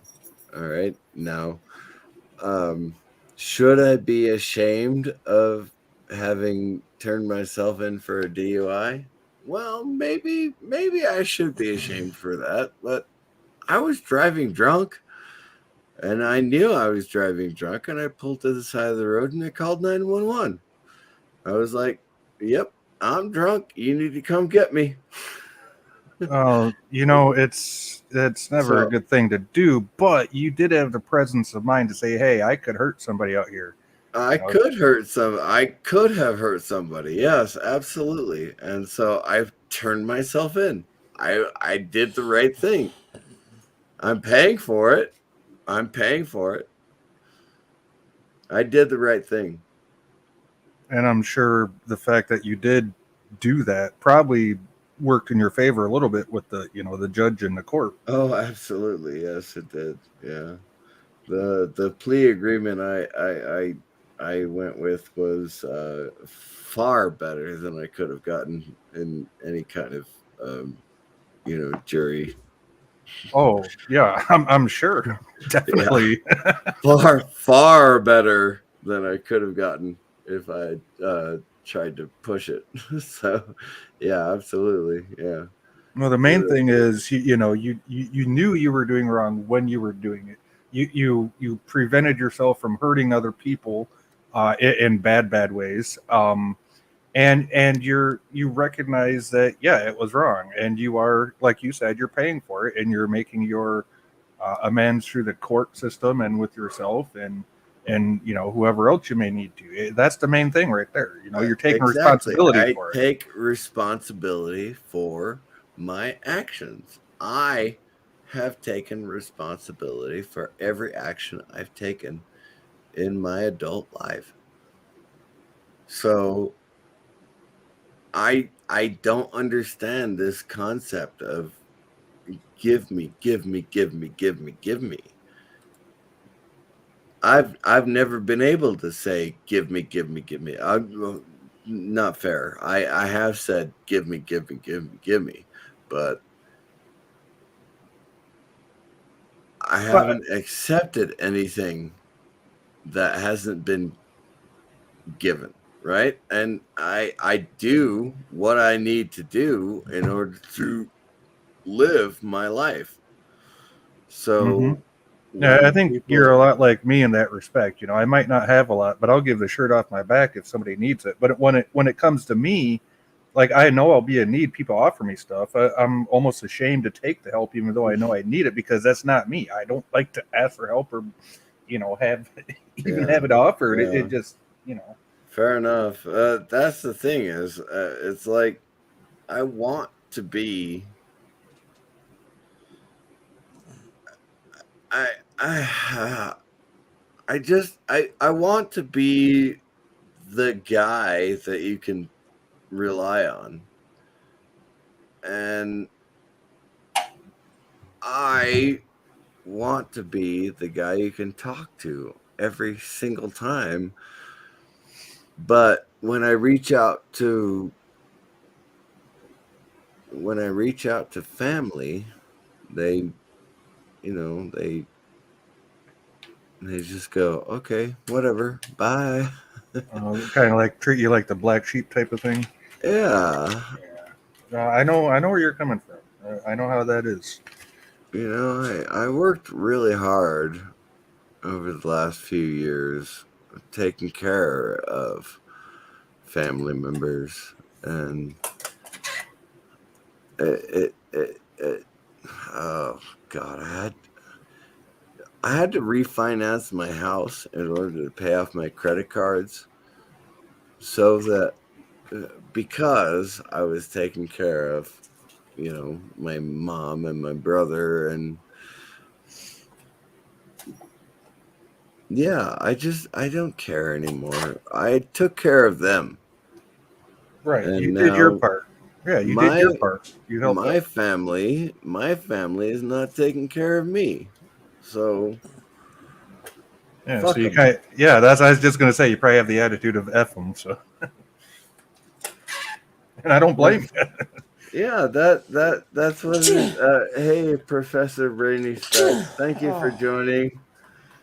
I'm sorry it got on a downturn, but yeah, it's I can barely walk, right? So I walk to the bar, and the bartender says, "Are you going to be able to walk home?" And I go, "Well, yeah, I hope so." I can barely walk sober. I guess we'll find out, huh? And I sing the songs. I sing all the songs, right?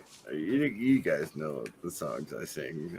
It's not a very long playlist. So I sing the songs on karaoke nights, and I stagger home, or somebody drives me home, or something like that. I woke up this morning, and my son, he came into my room and he said, "Do you remember?" And I said, "Nope."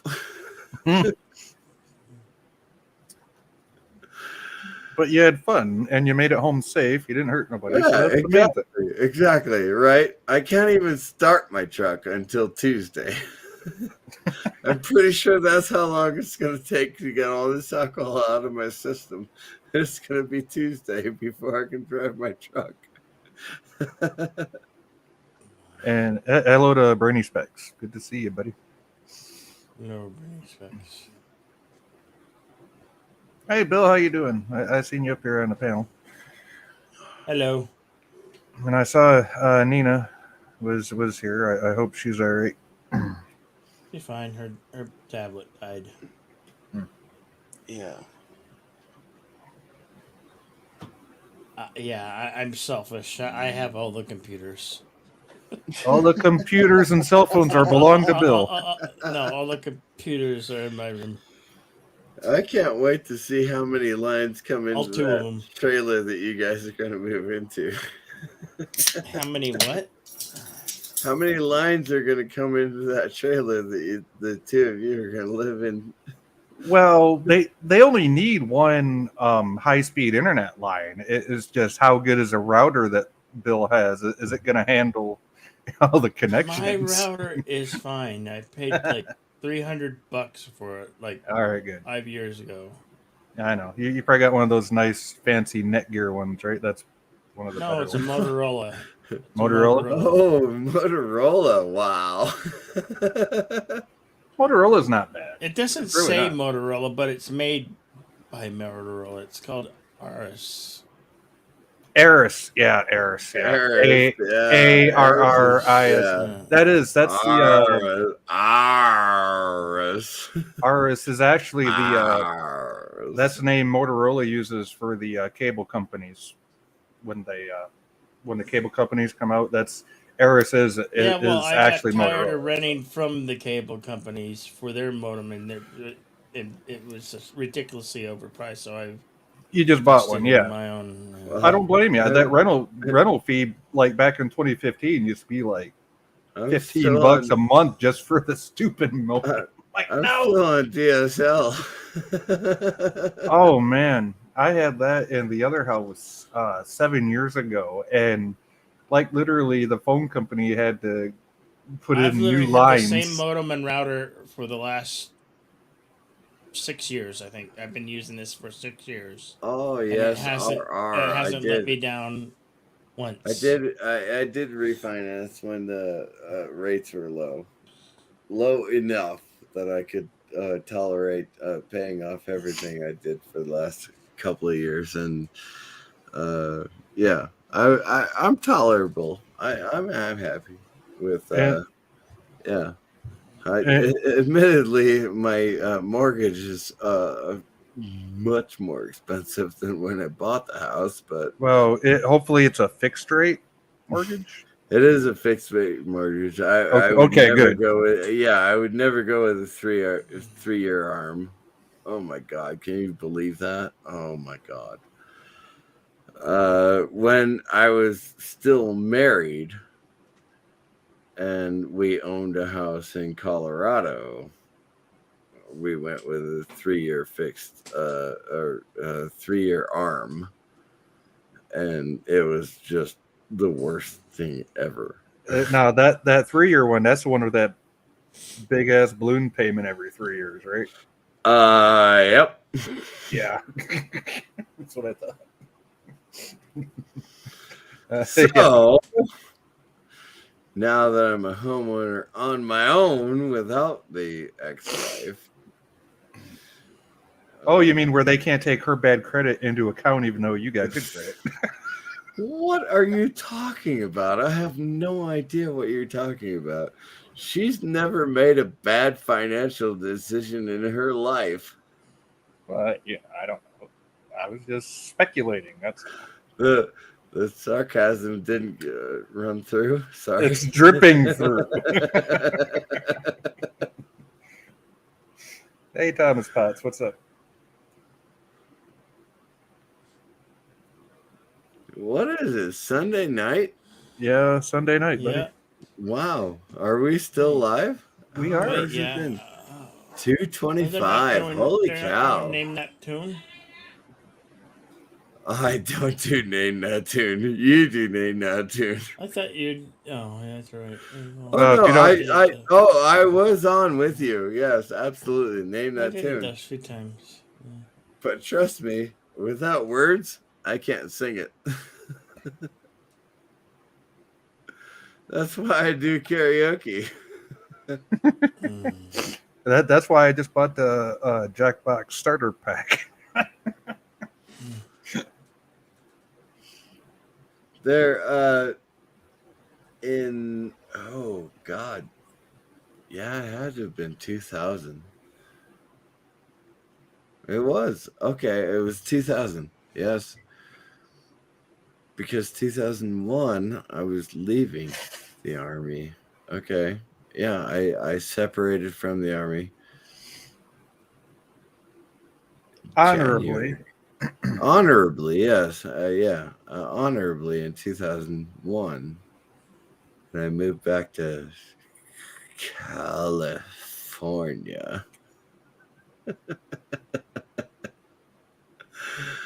Holy shit. Okay. Well, I got to go into a whole army. I got to go into a whole army stuff. Yeah. Real quick, though, Thomas Potts said that Deej tweeted, "Name that tune was postponed." That's right. Yeah. That is right. It's no worries, That though. seems to be happening a lot these days. Oh, so let's see. 1998, I went to Bosnia and did all my Bosnia stuff. Came back with the 1st Cav Division Band. I re-enlisted in Bosnia in order to get a slot in the 1st Cavalry Division Band. That's Fort Hood, Texas. And we traveled a lot. We did. We went to, I played tuba and bass. I always thought of myself as a bass player, but apparently I was a better tuba player than I was a bass player. So it didn't matter either way. But in 2000, May of 2000, I think it was May, we went to Mardi Gras, and I was the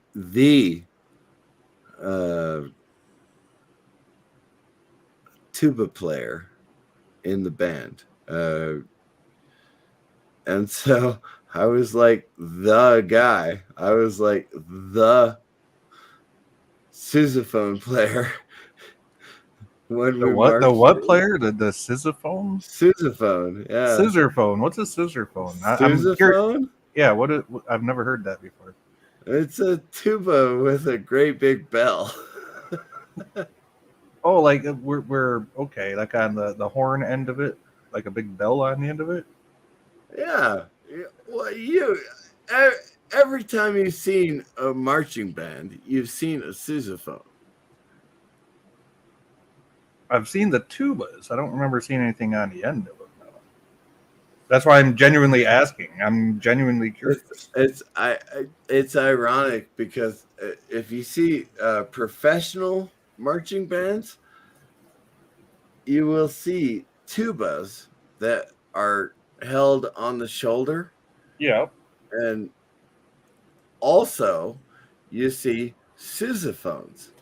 Those are the ones that wrap around a person who's walking along, and the great big bell that projects out. Yeah, that's the sousaphone. Okay, they're always in the back of the marching band. Oh, okay. I think I know what you're talking about. Okay. They sit on the right shoulder, Yeah. and there's 3 or 4 valves, depending on how good you are at blowing bass notes. Well, you got to remember, I'm used to seeing like mainly high school bands and stuff. Maybe Right, maybe the yeah. college one, but nothing like major, like super professional. So. Well, they do always have sousaphones in high school marching bands. I might have seen it, but just didn't realize what it was. Yeah. Anyway, I came back from Bosnia after pumping fuel into Humvees for 6 months. I came back with the 1st Cav Division band, and every division has a band.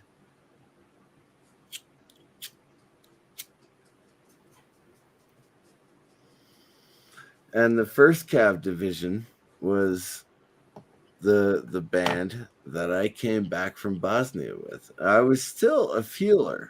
I was still 77 Foxtrot at the time, 92 Foxtrot in 90 or 2003 or something like that. It didn't matter.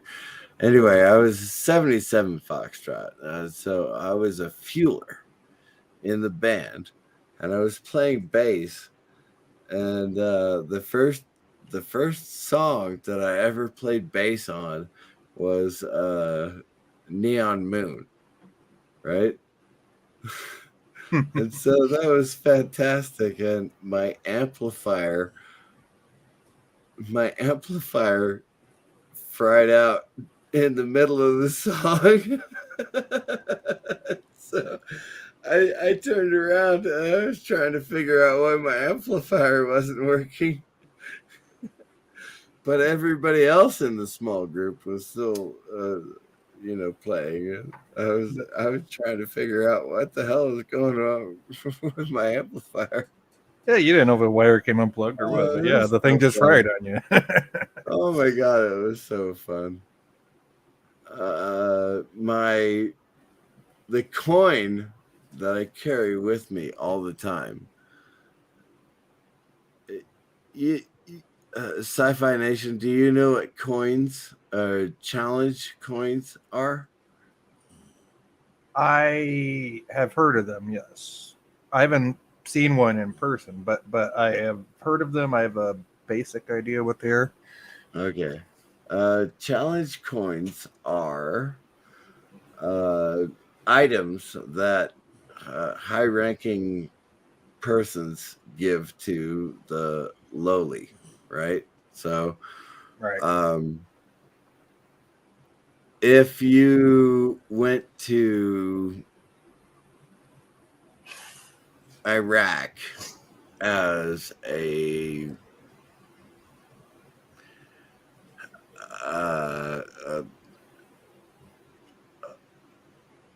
advisor, or someone who hung up the general's uniform or something, whatever. If you went to Iraq for that, you would get a challenge coin. Okay. All right. And the highest challenge coin, of course, is the president's challenge coin.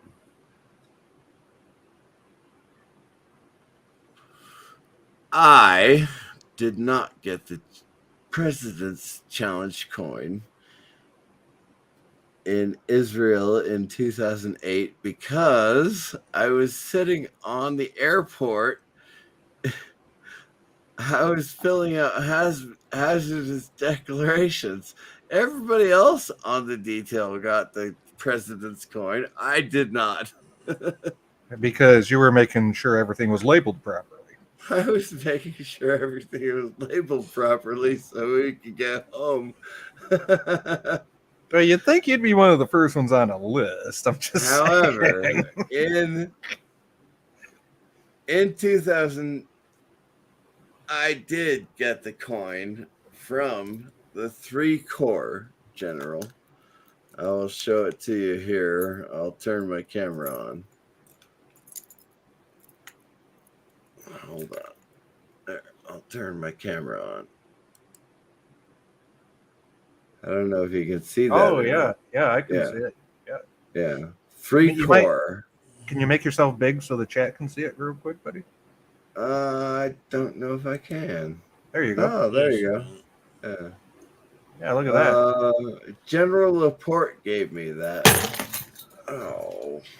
Sunny Beach. Yeah, General Laporte gave me that for singing Zoot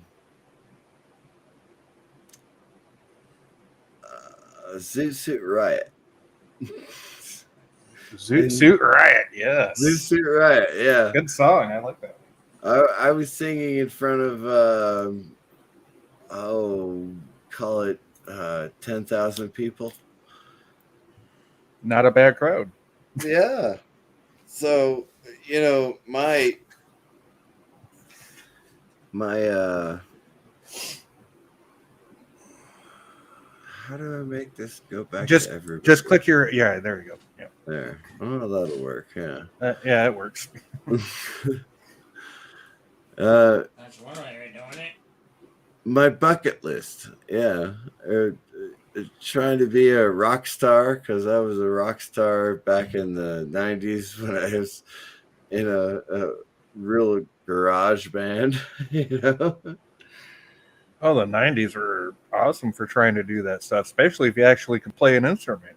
Oh, that was fun. Yeah. So when I got in the first Cav Division band and they said, you need to sing this song. And I went, really? And so I sang the song in front of 10,000 people. I was like, I'm a rock star. I'm a real rock star. So that's off my bucket list. I'm a rock star. Thank you. I got the coin to show my proof. That's awesome. And I like that 3-point thing on the first side you showed us. That's almost like the Klingon thing, or even the Krogan 3-point thing. That's so awesome. That was Lieutenant General Laporte. And then the 3 stars inside the red. R.I.P. Yep. R.I.P. Oh, General okay. Laporte. Yeah. I actually did what do they call that? Like a memorial dedication type of thing. Oh no! Well, I did actually march in that parade as well. No, it was what do they call that? Well, you guys play it on video games all the time. Play-by-play. What do you mean by video games? Because I know how I do video games when I'm. Most people do first-person shooters in video games. No, it was we were invading North Korea. I'm allowed to talk about it now because I don't have a secret security clearance, so I'm allowed to talk about it now. And just make sure the NDA hasn't expired. Yeah, right.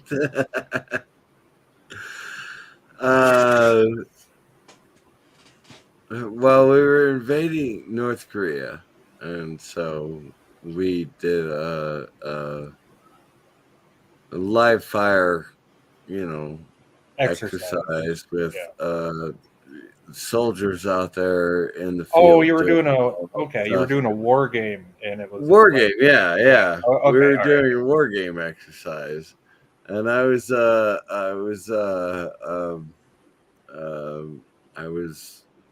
in the band at the time, and so we were supposed to do security for the rear battle.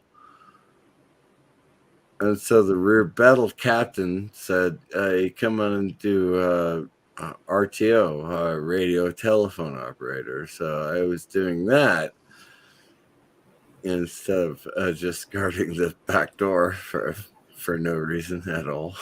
But I did radio telephone operator. What was that called? I can't remember the name of it. I thought they were called communication specialists. Well, no, I was RTO, a rear telephone or radio telephone operator. Yeah, RTO. That is what I did, and I was sitting next to the battle captain. which is weird because I always thought that was part of the signal corps. Right? You would think the signal corps would be doing all of that, but no, they were out there running wires and sitting playing spades. Oh, they were too busy to be bothered with running the actual equipment. So I was answering the telephones and the radios, yes.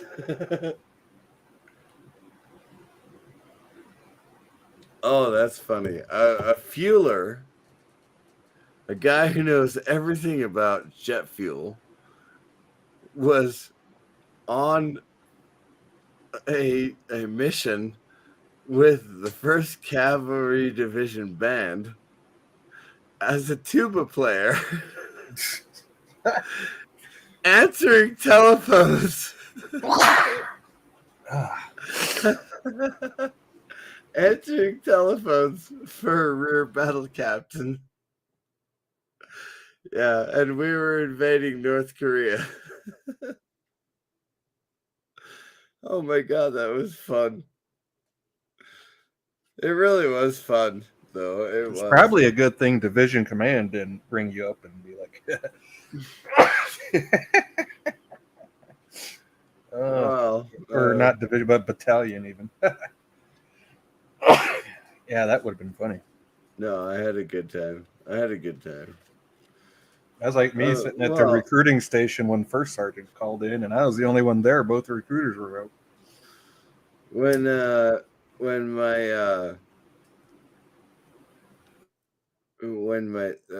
band went to oh god, it was Kansas, Fort Riley, Kansas. We went there for a change of command ceremony. Well, ironically, my family is from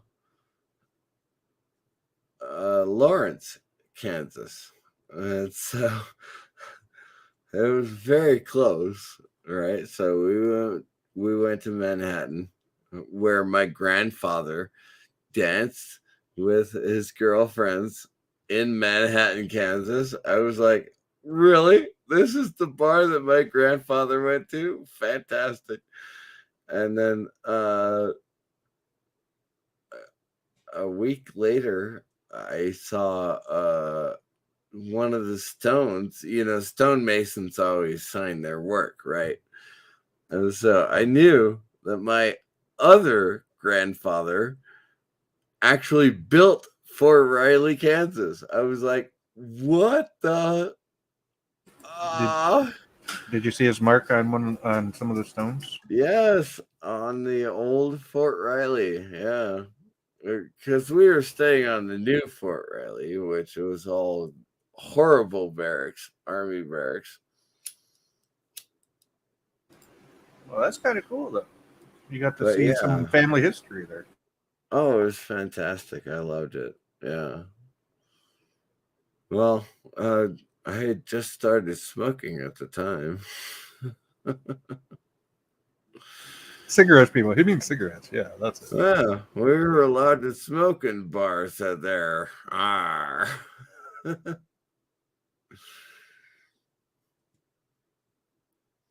I just haven't quit. I still go to bars. I just haven't quit smoking.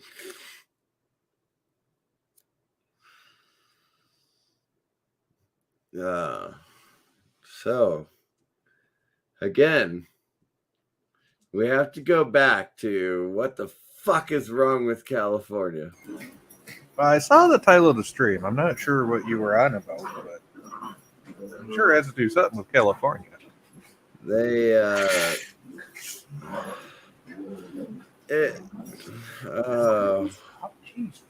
all right, I'll get deleted. I don't care. No, not you. I was talking to my puppies.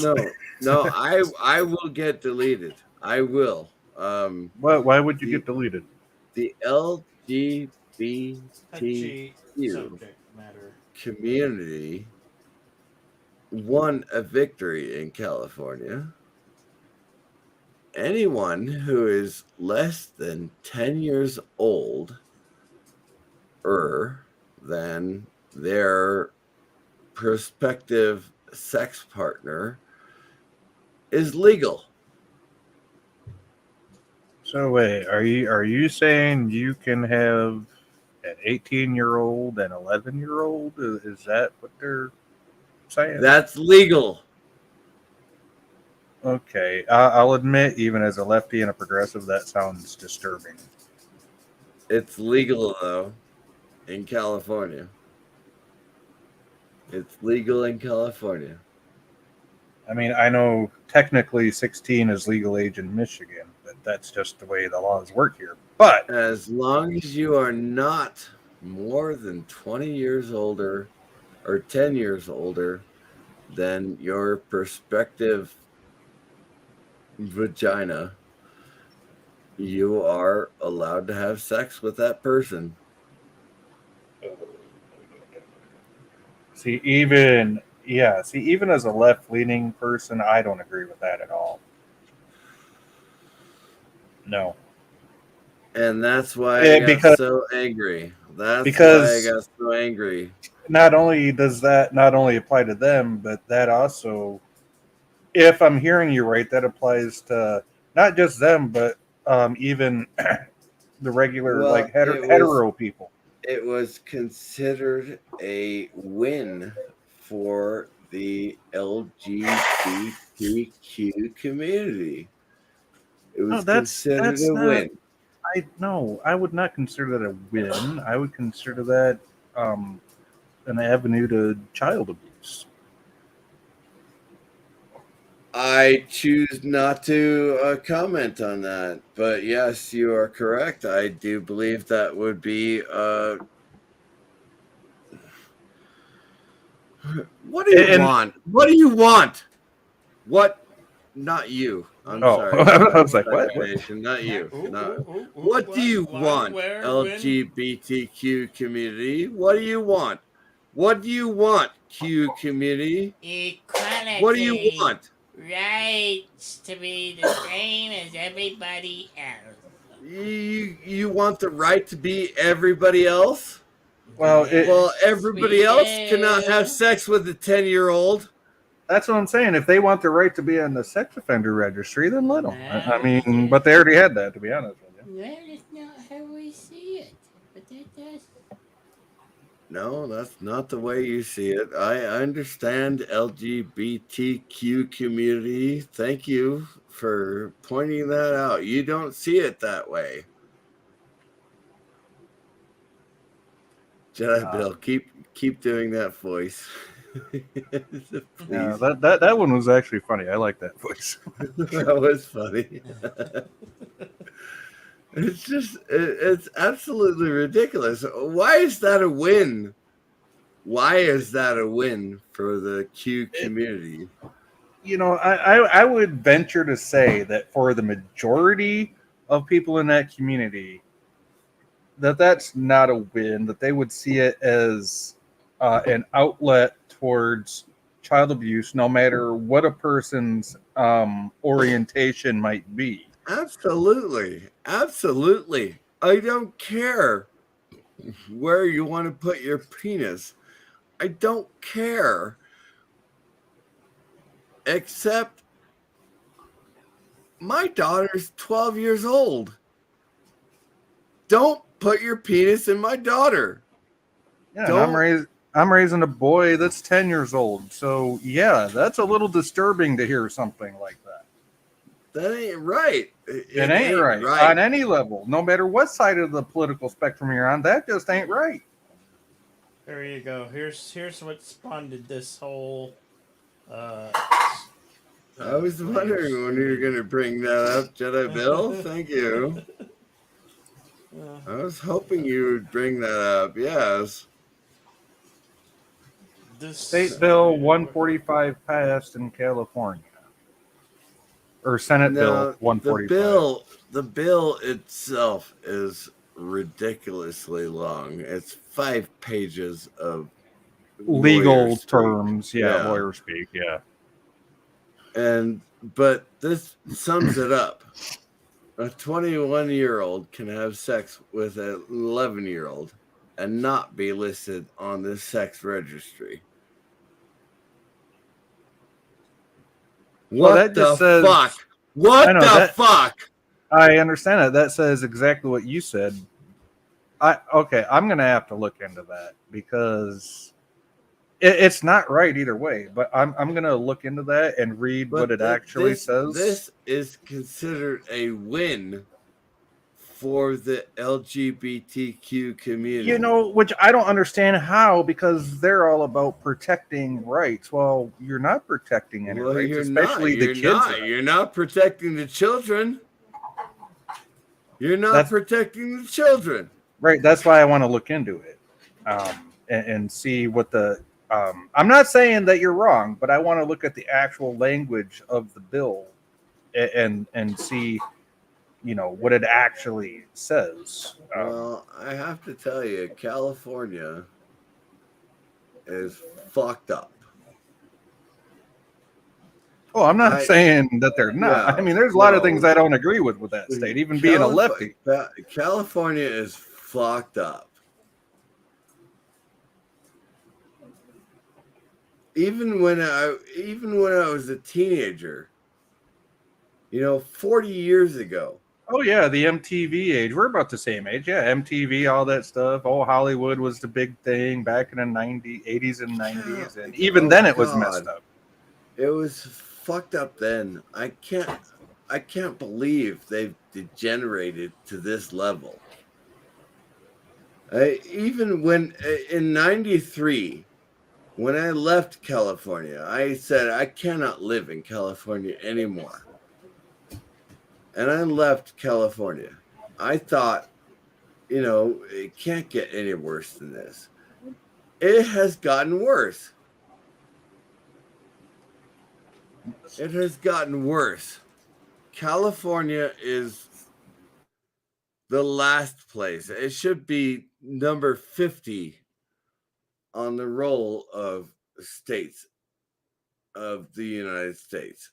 California should be number 50. They should be awful. They should be the worst. Oh, you mean like the worst ranked state? They should be the worst ranked state in all of America. Out of 50, they should be less than 50. California is awful. Even worse than Alabama. At least Alabama. At least they didn't pretend. They didn't. No, they just nailed that shit right out. They didn't legalize it. We're not saying it ain't right, but we ain't saying it don't have it either. Oh shit! I'm sorry. I apologize. Any from Alabama. That was just a joke. It wasn't serious. I have to put that disclaimer out. It happens in every society, in every world, in every America. It everywhere it happens. All right, it just does. But Unfortunately, yes, it does. But legalizing it just seems stupid to me. On the face of it, on face value, I am right there with you. And even after reading through it, I'll probably still be right there with you. It's just I want to read through the actual what it says. Oh yeah, absolutely. 5 pages of legalese that says you can have sex with someone who's 10 years younger than you. The 5 pages of legalese is going to be like 5 days of me sitting here looking words up. Okay, what does that mean? What does that mean? I'm not well versed in Latin, which is what a lot of legalese is. So. Now, here's the thing: is it's not, in my opinion, it's not a Q community aspect, right? But it is being advertised as a win for the Q community. Right? Okay, all right. I see what you're saying. It's not like something they actively like wanted, but the way it's being portrayed is it's a win. Yeah, it's a win for the Q community. So why are you accepting this as a win? You should be. They should be outraged. Yeah, they should be absolutely outraged. Yes. Anyone who has sex with, well, no, okay, sorry. Anyone who has sex with a child is wrong. Period. Yeah, and there's words for that we cannot say here. Yes, we cannot say those words on this platform. But it is legal in California to have sex with a child now. And that is why I'm pissed off. And apparently, the Q community is raising their hands and going, "Yay, wee!" So, am I wrong? Am I wrong? On face value, no, because I agree with you on face value. But like I said, I want to read into it and see what the bill actually says. Which it might be, there might be some rights in there for that community. But if this is part of what's included in it, then no. Penile vaginal intercourse is legal. Penile vaginal intercourse. Not anything else, but penile vaginal intercourse is legal. Okay, we're going around in circles again. What? This this just came back around.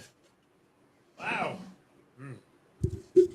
All right. Let's see. I'm going straight to the California website here. Senate Bill 145. Yep. Let's. I'm gonna make like a tree and leave. Or was it? Get out of here. Whatever. That's all right. Yeah. I'm tired. You said it right. You said it right. Make like a tree and leaf. Good night. You said it right. I'll end this stream. No worries. Catch you on the flip side. I just didn't want to let this pass. I couldn't. I could not let this pass. I've got children. I still have a child who's only 13. Okay? So I could not let this pass. And she lives in California. I could not let this pass. This is wrong. Just wrong on all levels. I hate this. He's holding up a sign, and I don't like his shitty grin and smile. Like it's funny. It's funny. I'm gonna share this with you if I can get the right one. Hit the right button.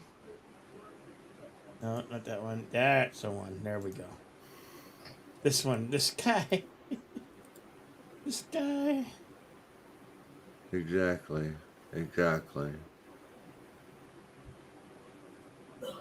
What I mean, what's he smiling about? Why is he smiling? Why is he? Oh, wait a minute. Okay, here we go. I think I see what you're going on. This bill only applies to young people aged 14, 15, 16, 17, and anyone within a 10-year age range. The vast majority of cases where a judge may decide not to put someone on the registry will be cases where the age range is closer to 17-year-old and 18-year-old couple. At the end of the day, a judge will have full discretion to place someone on the registry, and a prosecutor can seek it. SB 145 only applies to voluntary SEX. It does not apply in cases where one party does not believe the contact was voluntary or the behavior was predatory. That's why survivors, advocates, and groups like the California Coalition Against Sexual Assault support SB 145 and have state unequivocally that will not increase any of that type of abuse or assault cases. The age of consent remains unchanged. Under current law, it is illegal for anyone over 18 to have any type of adult contact with a 14, 15, 16, or 17-year-old. This remains illegal under SB 145 and is punishable by law. The only change is that a judge can decide when the hibbity-dibbity contact is oral, butt-related, or digital, and whether or not the older party should be on the sex offender registry if the couple is close in age and the behavior was voluntary. Courts already hold the same discretion when the offense they already hold this same discretion when it is, as you said, penile to vaginal sex. So it does not actually do what you're saying it does. It is legalizing. No, it's not. Say it did. Yeah, and it's actually not. I'm sorry if my 18-year-old friend, who is a friend of my 12-year-old daughter, only has vaginal sex, only as vaginal sex, that it's okay. That's what this law says. No, that's not what it says. It says it does not legalize or weaken the penalties for any conduct. These offenses remain crimes punishable by law, and a judge can still choose to put the older party on the registry if the cause warrants it, just like a judge can do with an offense involving penile vaginal intercourse. I have two links. I'll put them into the chat. I'll let the first one I'll put in is the link to the actual bill, which is here. And then the second one that I was reading was from, and this guy's last name cracks me up because I thought there was a guy in Washington years ago with the same last name that got accused of sending pics of things that were of his last name. So. All right. But the second one highlights the stuff. Hey, bird of prey. Oh, Kapla. Good night. Didn't know you were here. Kapla. So there's the second link. So there's that No, for you and anybody else. I can't let it pass. I can't let it pass. An 18-year-old having sex with a 12-year-old is wrong. Yeah, Anthony Weiner, that was his name, Bird. Thank you. The guy that got caught sending pics of his last namesake.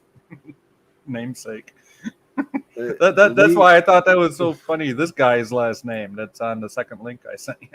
Regardless of the form of the sexual act, it is wrong.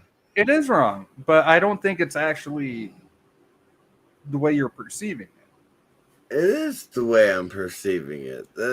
Well, that's why I put the two links into the chat. You let little things go. Okay. No, you let don't. little things go. Okay. Because it's not wrong for a 12-year-old to suck a 20-year-old dick.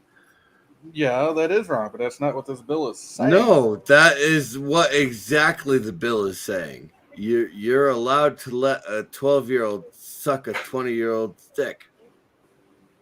Okay. It says the age of consent remains unchanged. Under current law, it is illegal for anyone over 18 to have any type of sex with 14, 15, 16, or 17-year-old. This remains illegal under SB 145 and is punishable by law. The only change is that a judge can decide when the sexual contact is oral, anal, or digital, whether or not the older party should be on a sex offender registry if the couple's in close age and the behavior was voluntary. Courts already hold the same discretion when the offense is, doing a Humpty Dumpty. California law is allowing this now. It should not be discretionary. It should not be discretionary to a judge or to a lawyer or to it should not be discretionary. I'm angry now. So I choose to judge myself. It ain't right, man. Wait a minute. Hold on. I think I understand what you're saying. Okay, the bill only applies to young people 14 to 17 and anyone within a 10-year range. The vast majority of cases where a judge may decide not to. Oh, so you could be 14 with a 24-year-old and still be okay. Or 17 with a 27-year-old. That's the problem. A 14-year-old does not understand. Oh, I understood perfectly what sex was when I was 14, and I wanted it, but I didn't want it. I didn't want it up my butt, but I don't care. I don't care what the orientation is. I don't. I only care the age range. A 20-year-old can understand what he or she wants. A 14-year-old child cannot understand. Now, that 14-year-old child is looking at someone who's 24 years old going, oh, wow, you've got your shit together at 24 years old. That 24-year-old does not have his shit together. Yeah, he just wants to put his dick in something. Yeah, meanwhile, the 30-year-old's looking at the 24-year-old like, boy, you better grow up. So the California law is absolutely ridiculous. You cannot be put on a sexual. You cannot be put on the registration because they were within 10 years of 14 years old, right? Not 10 or 11, it's 14, but yeah, it's still pretty bad. Well, 26, 27, it doesn't matter. No, it's still a child. Exactly. I agree with you. It's a child. Yes, it is. I agree with you. And it's legal. now in California to have sex with a child, as long as you don't put your dick in her butt. Well, yeah, that's illegal in most states. Well, even for adults. So, God Almighty, I don't understand California anymore. I didn't even understand California when I lived there.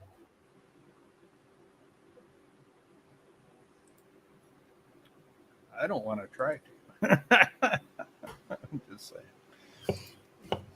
The biggest problem is that when people come here from other countries, Spain or Australia or whatever, they come here. They see the United States as Los Angeles because that's where all the movies come from. That's where all the TV shows come from. That's like saying all of Canada is like the Trailer Park Boys. Exactly. It's absolutely ridiculous to base that. However, the problem is also that they base everything off of Los Angeles. And this came out of California. You can have sex with teenagers without remorse. You can have sex with teenagers without consequence. I guess when I go to Australia, I'm gonna guess that the whole country is nothing but outback truckers and housos, which is like an inner city version of Trailer Park Boys for Australia.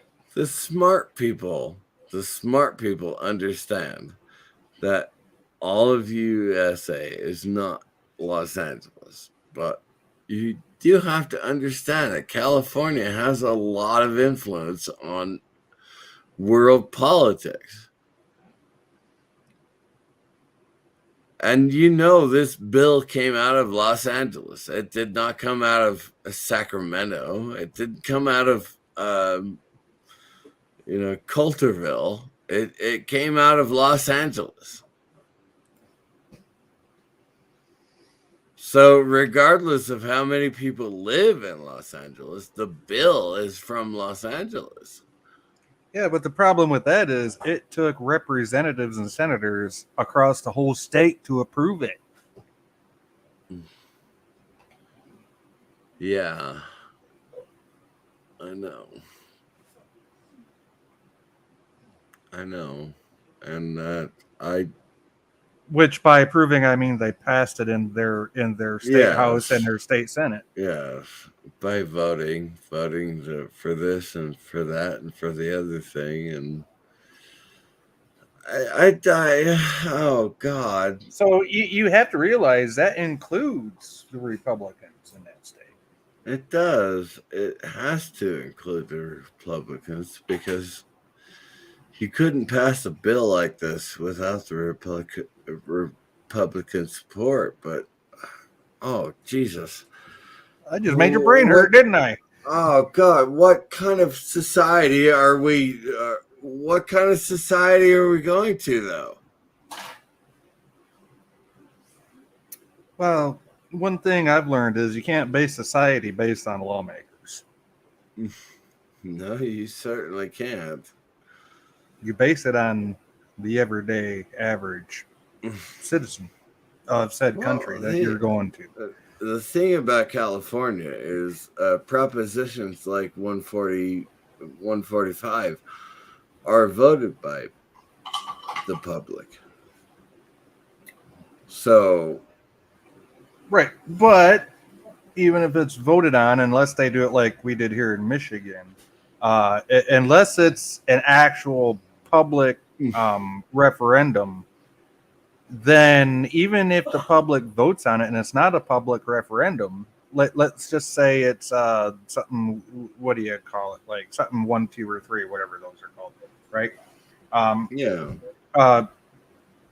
Sometimes in those cases, it still has to be approved through the state Yes, it Senate and the does. state house. And you're looking at politicians who are looking 2 or 3 years down the road going, I need to get reelected. So what do my people want? My people want to X, Y, rape and Z. 12-year-olds. My people want to rape 12-year-olds, so I'm going to support this bill, and it gets passed. And now what do you have? You have 145. That's what you have in California. You have 145 because everybody said it's fine. I'm holy shit. Really? You're going to say that it's okay.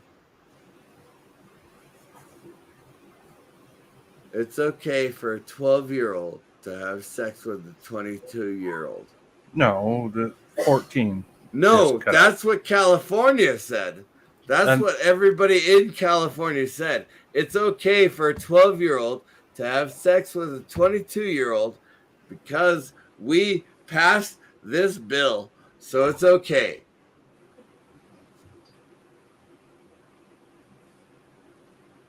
That's not okay. What the fuck is wrong with California? And it's going to spread. It is going to spread through the rest of the United States.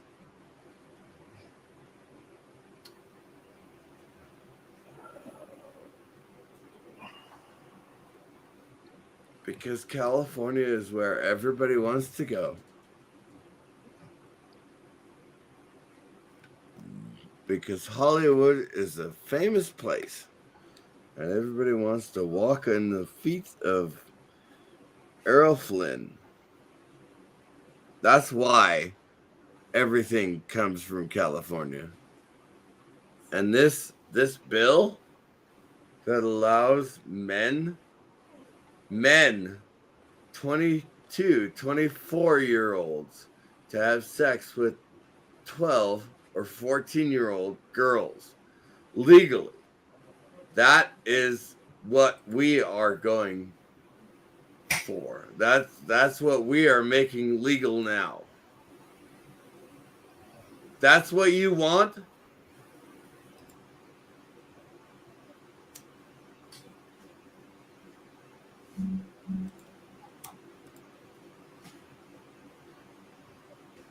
That's what you want. Okay, fine. I'll shut up. I'll stop talking. I'll stop talking. If you honestly believe that this legal statutory rape is a good bill, I'll stop talking. If you really believe that. Well, now I'm a little confused because there's like 2 other things coming up with this bill. One is the bill would express the intent of the legislature to enact statutory changes relating to the Budget Act of 2022. Also, the bill would reduce a minimum number of hours of training the department is required to provide each correctional peace officer cadet who commences training.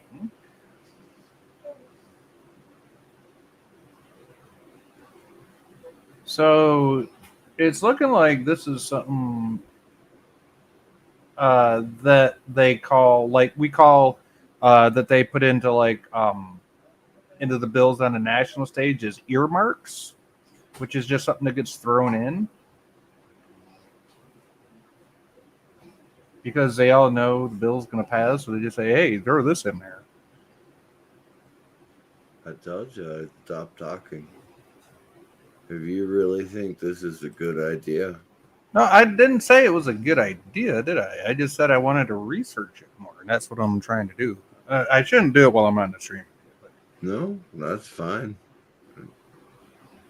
Do whatever you want. I'm not trying to say you're wrong. You know that, right? I'm not trying to say you're wrong. I agree with you on principle that it's a bad idea. Right? I thought I've said that several times. I think it's a very bad idea, and it's not right. If you know, there's a reason the bill is 5 pages long. Because it looks like that this portion of it was an earmark thrown in to an overall bigger bill. Yes, Aravic. Yeah, we're both saying that's exactly what it sounds like, Aravic.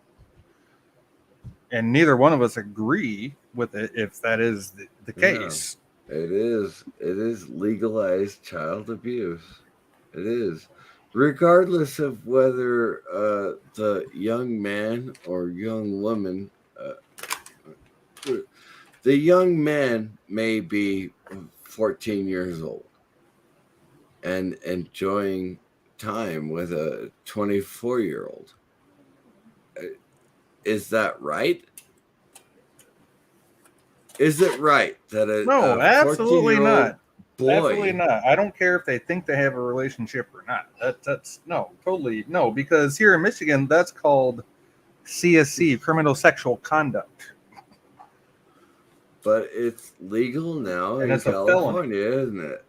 It's California law. It is legal in California now, isn't it? Apparently, from what I've read so far. So there is a 10-year gap. Okay, if I were 20 years old, as long, but with the, okay, let's clarify though. It still doesn't make it right, but just to clarify, the bill says if it's consensual. Okay, a 14-year-old is going to consent to being with a 24-year-old. No, I don't agree with that. But that's what what I'm reading is what it says. There is a 10-year gap. Okay, so as long as it's 10 years, as long as it's consensual, can a 20-year-old say to a 10-year-old? No, not 10. That's still illegal. 10 to 20.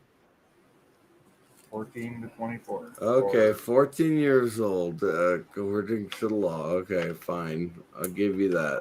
14 to... Yeah, in the bill. I'm just saying, if we're going to talk about it, let's make sure we we'll do it right. We'll do it right. Okay, so 14-year-old, boy or girl, doesn't matter to me. I don't care either way, boy or girl. 14-year-old, is that person able to make a true love vow to a 24-year-old person? Absolutely not, because that 24-year-old's going to use all of his whatever he's learned in the last 10 years to say, hey, I know what that 14-year-old's thinking. I was 14 once 10 years ago. So no, absolutely not. I mean, now if it was 14 and 16 or 14 and 17, fine, whatever. They're still fucking kids. Exactly. Yeah, it happens. They are both kids. Yes, I don't care. I don't care if my 14-year-old has sex with a 16-year-old. I don't care. I don't care, but I'm not gonna. My 14-year-old is a boy or a girl. I don't care. Right. Okay, that's not my problem. My problem is with this law. You are a 24-year-old man or a 24-year-old woman who does not get persecuted or prosecuted for your sexual offense, as long as that kid says it was consensual. That's just absolutely wrong on every count. It is, and I don't agree with that. And unfortunately, from doing the 5 minutes of research that I did tonight, it sounds like that is absolutely the case. Now, how that can be a win for the L and the rest of the alphabet community, and I'm not saying that to be community. Yeah. I'm not saying that to be disparaging. There's just way too many letters in it now. I don't know how it's a win. I don't understand how that's a win. I really don't.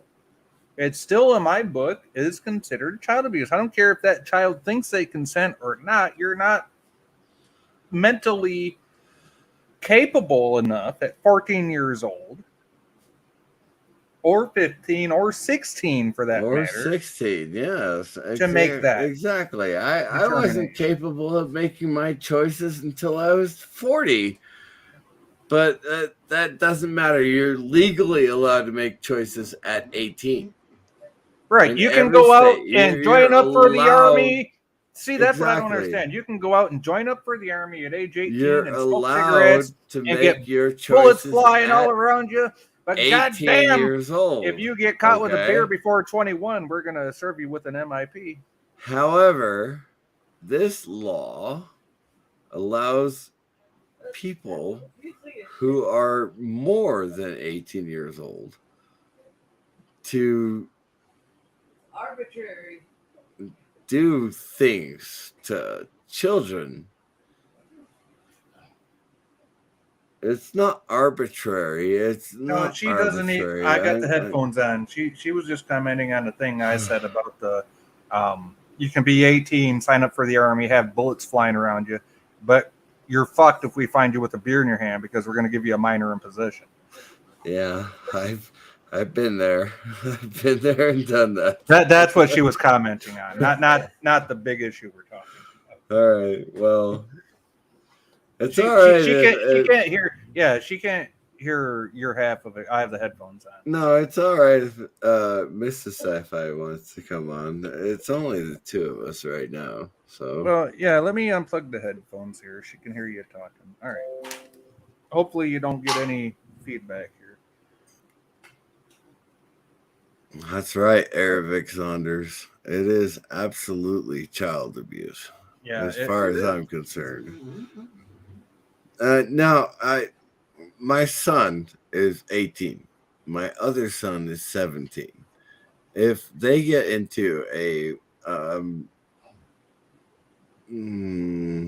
the sex scandal, A relationship with a relationship with a female who's less than 17 years old, I'd be like, okay, yeah, well, that makes sense. When I was 20, I was going out with 18-year-olds. Okay, oh, yeah, so but as long as the girl's like 16 and not 15 or 14. I mean, I understand 14 to 18 is high school age, right? So right, yeah. But still, there's a big difference between 14, and then 16, and 18. You have the people who are trying to get with the younger girls. Well, I like younger girls, but I consider younger girls to be 30, so.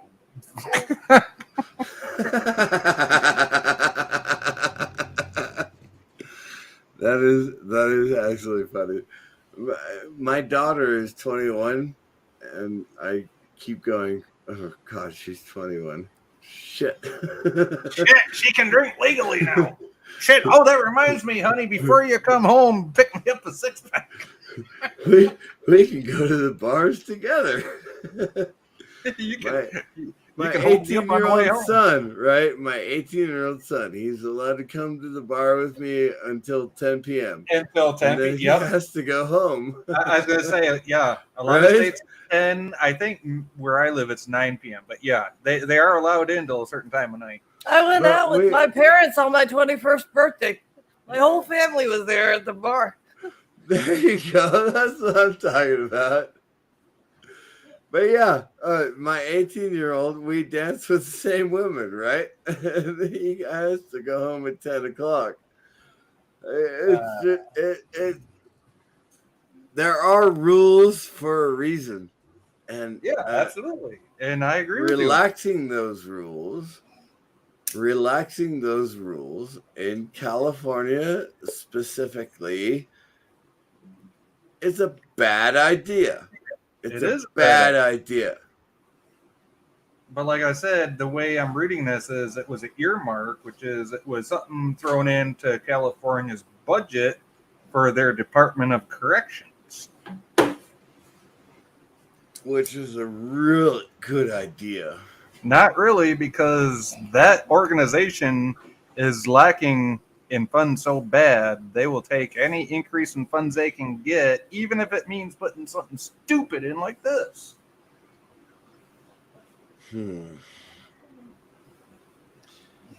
It's just like what it's just like that thing AOC was trying to put in the latest bill, or not AOC, but Amy Klobuchar was trying to put something into a bill into the defense spending bill that's supposed to be passed, and it has to do with NDAs. I don't know if you heard anything about that, but it's on the in the House and the Senate. In Washington. NDAs. What are non-disclosure NDAs? agreements. Oh, yeah, okay, and it has to do with sexual abuse victims. And she's trying to put it, and she's trying to put it into the and she's trying to put it into the national defense spending bill that obviously gets passed every year by both parties. There's nothing wrong with that. Nothing wrong with nothing. No, nothing wrong. The NDA. That sounds exact. Unfortunately, the NDA is going to it's going to benefit. No, but her thing is for sexual abuse victims, and the thing is.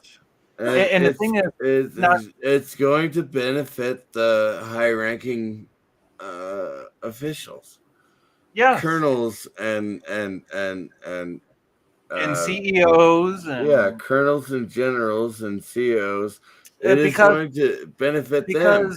It is not going to benefit the victims. Because number one, if you've already signed an agreement, it doesn't cover you.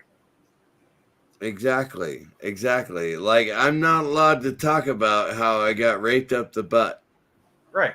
By Colonel what's his name? Exactly. Yeah, I'm not allowed to talk about that because I signed this NDA.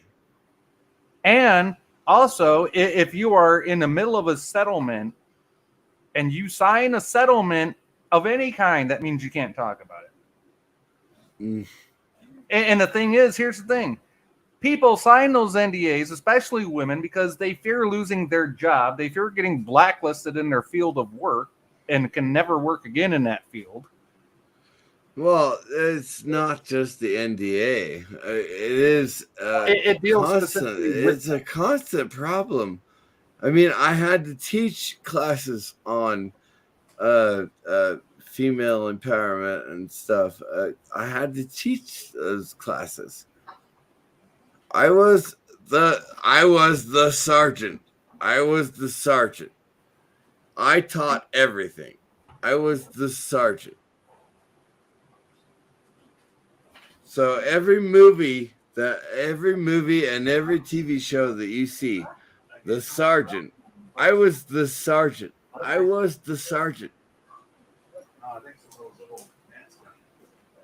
I've been doing this for 40 years. And so teaching other people is horrible. They don't understand. They don't get it. They don't. Does anyone truly get it until it happens to them, though? That is one of the problems, is they really don't get it until it happens to them. Yes, you are correct. I mean, now I, unfortunately, had to put a guy behind bars in prison for many decades because of something he did to my kid. Granted, that's going to a guy in his mid to late 30s doing something to my teenage daughter at the time. Okay. But that, unless you have something happen to you, and mind you, I'm just a parent that's sitting here wanting to commit a felony to go to prison to airhole his ass. Fair enough. Because I'm that type of dad. But yeah, unless you've had something actually happen like that, you don't realize how traumatizing it can be. And Ervik Sonder. It says, please tell me that didn't happen to you, Mr. CCDV. I choose not to talk about this very often, but it did involve a rake and a basic training detail. So it did. I choose not to talk about it. Okay, that's fine. Fair enough, buddy. Fair enough. Soldiers do stupid shit. Okay, and no matter what branch you're in. I lived with soldiers for 18 years, and yeah, soldiers do stupid shit, and I did get victimized at basic training, but I choose not to talk about that. I choose to talk about the fun stuff, the positive stuff. To me. Yes, that's why I choose to do stories with Mr. CCDV on. You know what? You could have ended history with R&R. History with R&R. Oh yeah, that's a great show. Watch Professor Brainy Specs and Ramblin' Canuck. Heck yeah. Yes, go and watch those Mr. CCDV stories with Mr. CCDV. Go and watch those on Ramblin' Canuck or History with R&R. Yeah, the actual channel is History with R&R. Yes. Yeah. But it has Professor Brainy Specs and Ramblin' Canuck as the hosts, and you, Mr. CCDV, have been there several times with your stories. Again, I choose not to focus on the hard times I had with the military. I choose to focus on the fun times I had. Absolutely, because you know the way I see it, Mr. CCDV, you could have wound up like Vincent D'Onofrio in Full Metal Jacket, right? I could have ended up with that guy. Yes, I could have. But you didn't. You pulled through it, and you're a better guy because of it. And plus, you had all those positive experiences after boot camp when you were in the regular army. So absolutely, yes, I did have a lot of fun. I did, even when that asshole stole my fucking money from the poker game I was in. we were on the fuel farm for 12 hours a day, right? 12 hours a day, right? Just making sure fuel came in from Turkey, and we could distribute the fuel to army folks, and it would get distributed wherever. That's what we did. 12 hours a day. 12 hours a day. You don't understand how hard it is to fucking do that for 12 hours a day, checking every truck to make sure it had this amount of fuel in it. It had this amount of fuel in it. Now let me ask you this: were you dipstick in the tanks to make sure it was kosher with what the fuel gauge said? Yes, we were. Wow. Okay. Yes. Point taken. It was awful. It was horrible. It was not fun. Okay, but we played poker. We did. We were not supposed to, but we did. Well, nobody in the military is supposed to gamble. I'm just saying, as part of the UCMJ. I played poker with the NCOs, the non-commissioned officers, the guys who are my rank. A friend of mine played poker with the lower enlisted, the E1s or E5s, right? And so I never said anything, but when he lost, he got pissed. I was like, you should not have played with those guys. They cheat. Of course they do. And who's he going to tell? Is he going to... No. He never told anybody. Exactly. Yeah, he's going to get himself locked. That's why the pot that I lost, it was only like $60. Right? I only lost like $60. But... I lost the pot because that asshole came down and played with us from. He was doing all of the recordings. He came down and played with us. He took the pot and it went back up to the. It's not like I could tell Captain Sharky. I couldn't tell Captain Sharky that that asshole took my money. I gave him my money. He took my money. God damn it! I couldn't tell him that. No, it was fine though. We had fun. I took a bunch of money from him later on in the year, but yeah, that was. Oh God, that was after we. It was after we set up the fuel system. Yeah. Oh God, that was a long year.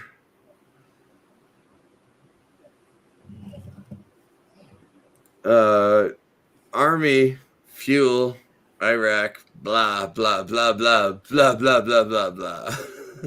Arabic Saunders said, "Thank you for being honest, though, Mr. CCDB, about not wanting to talk about it." I'm guessing. I can't be anything other than honest anymore. I always try to be honest, whether I'm on another stream or my own. You know, I hope, and I'm putting this on you.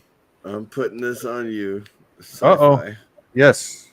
I hope that my life story, my every honest thing I've ever done, that I've ever published on my channel or on History with R&R, I hope that everybody understands I did all of this for you. Not me personally, but everybody in America. I did it all for you. All for you. Well, like I said in the chat earlier, man, I appreciate your service. You know, telling people about multiple sclerosis, and your wife knows multiple sclerosis sucks. It does. my mom's been diagnosed with it for over 20 years. I'm not going to say whether I have it or not. I don't know. Never been to a doctor for it. All I know is what I've experienced and what my mom says. Yeah, that's probably what that is. But, I don't have a formal diagnosis. MS is one of the hardest things to get a diagnosis for. Oh, I know. I actually have the diagnosis, and Social Security is still denying me. Yeah, my mom didn't even get Social Security. It took her literally over 20 years to get Social Security disability. Not even she didn't even try for SSI. She went for SSD, which is a lot harder to get, and it took her over 20 some years, but she finally got it. And then she only had it for 2 years before her actual retirement kicked in. That's funny. I'm sorry. No, I am allowed to laugh, right, at your stories. It's fine. You're fine. It is because yes, I paid into Social Security for 40 years, and now I'm disabled. I can barely walk at all. Right, and they're saying, they're basically telling you to F up, aren't they? You're only 45. You can work. Fuck you, Social Security. Exactly. Fuck you. I was falling upstairs in my 20s because I couldn't walk. What do you? Fuck you. I literally, when I was in my 20s, being a cart pusher at Walmart. Dude, I was falling upstairs. I know. I know you went to JRTC, whatever it is, high school kids go through for military stuff. Oh, yeah. Yeah. You did JROTC. yeah, JRTC. Junior Recruit Officer Training ROTC. But you really don't have a fucking clue. You really don't. No. I mean, I appreciate you have some idea, right? I do. I mean, I told I'm not gonna beat a dead horse, but I told you how my dad raised me, right? So yeah, you have an idea, but it really is a totally different thing, right? And so I did that for 20 years, and I don't even get Army retirement from it, because they kicked me out at 18 years and 3 months. What? You didn't get your full 20 in? No, I listened to my wife, and I took you couldn't go to the chair force for like 18 months to get your retirement. I should have, but I listened to my wife.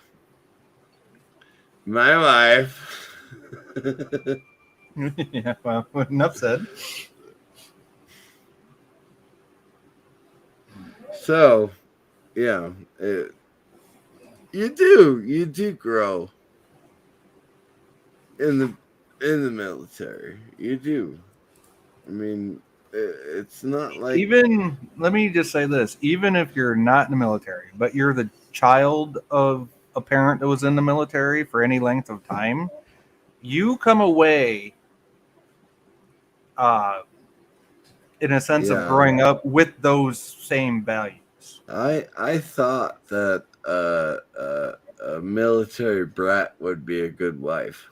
Well, let me tell you that that's not the truth. There's a difference between a military brat and someone that had a military parent. A military brat is somebody that goes from base to base, to fort, whatever branch they're in, right? Station to station, post to post, and they're living on base. Okay, that's a military brat. Now, if you're like, which they tend to reject those values and that lifestyle.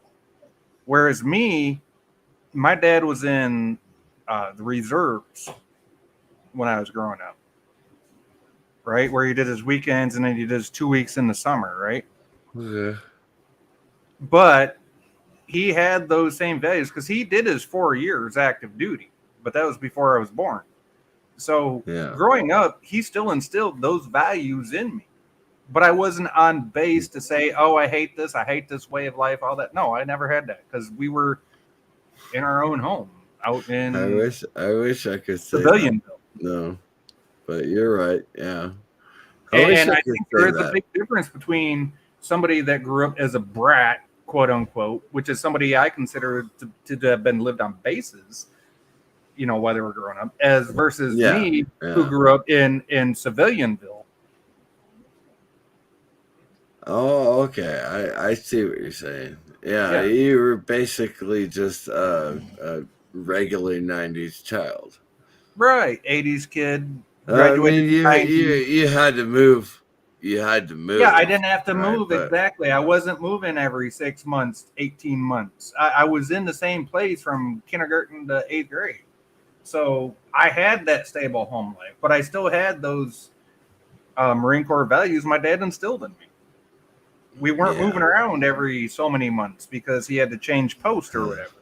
Unfortunately, my two natural children, my two adopted children, I still they don't understand the lifestyle.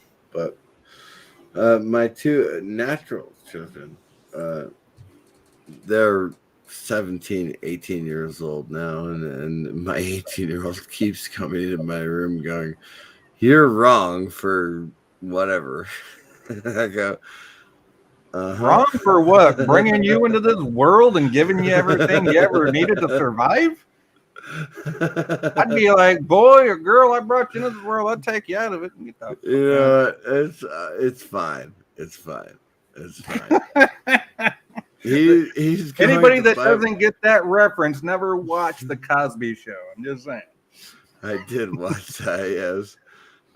He is going to Bible school next month, and so yes, you can occupy that room right now. No, once you move out of that room, I'm going to spend 10 days cleaning that goddamn room, disinfecting it. I'm gonna rent the goddamn thing out. Carpet out. Probably put new flooring down. Never mind the linoleum. We're putting new plywood down. I may actually have to go all the way down to the plywood because the last renter was she was a woman who didn't pay the rent and also had a dog and a cat. So I may actually have to go down to the plywood on that. You might. You might. I'm just saying, if they didn't clean up after themselves. I went up there last week and I cleaned the bathroom, and I literally took 4 pounds of cat shit. Oh my fuck! Are you serious? Yes, I did. Oh, that's nasty. I went up there today. No joke. Earlier today. Well, what is Sunday? Yeah, it's Sunday. So I went up there earlier today and I cleaned out the cat box, and it had not been cleaned out since I cleaned it out. Yeah, that's fucking nasty because cats, even more than dogs, when they piss and shit, it's nothing but straight ammonia smell. That's exactly. And I'm a cook. I cook.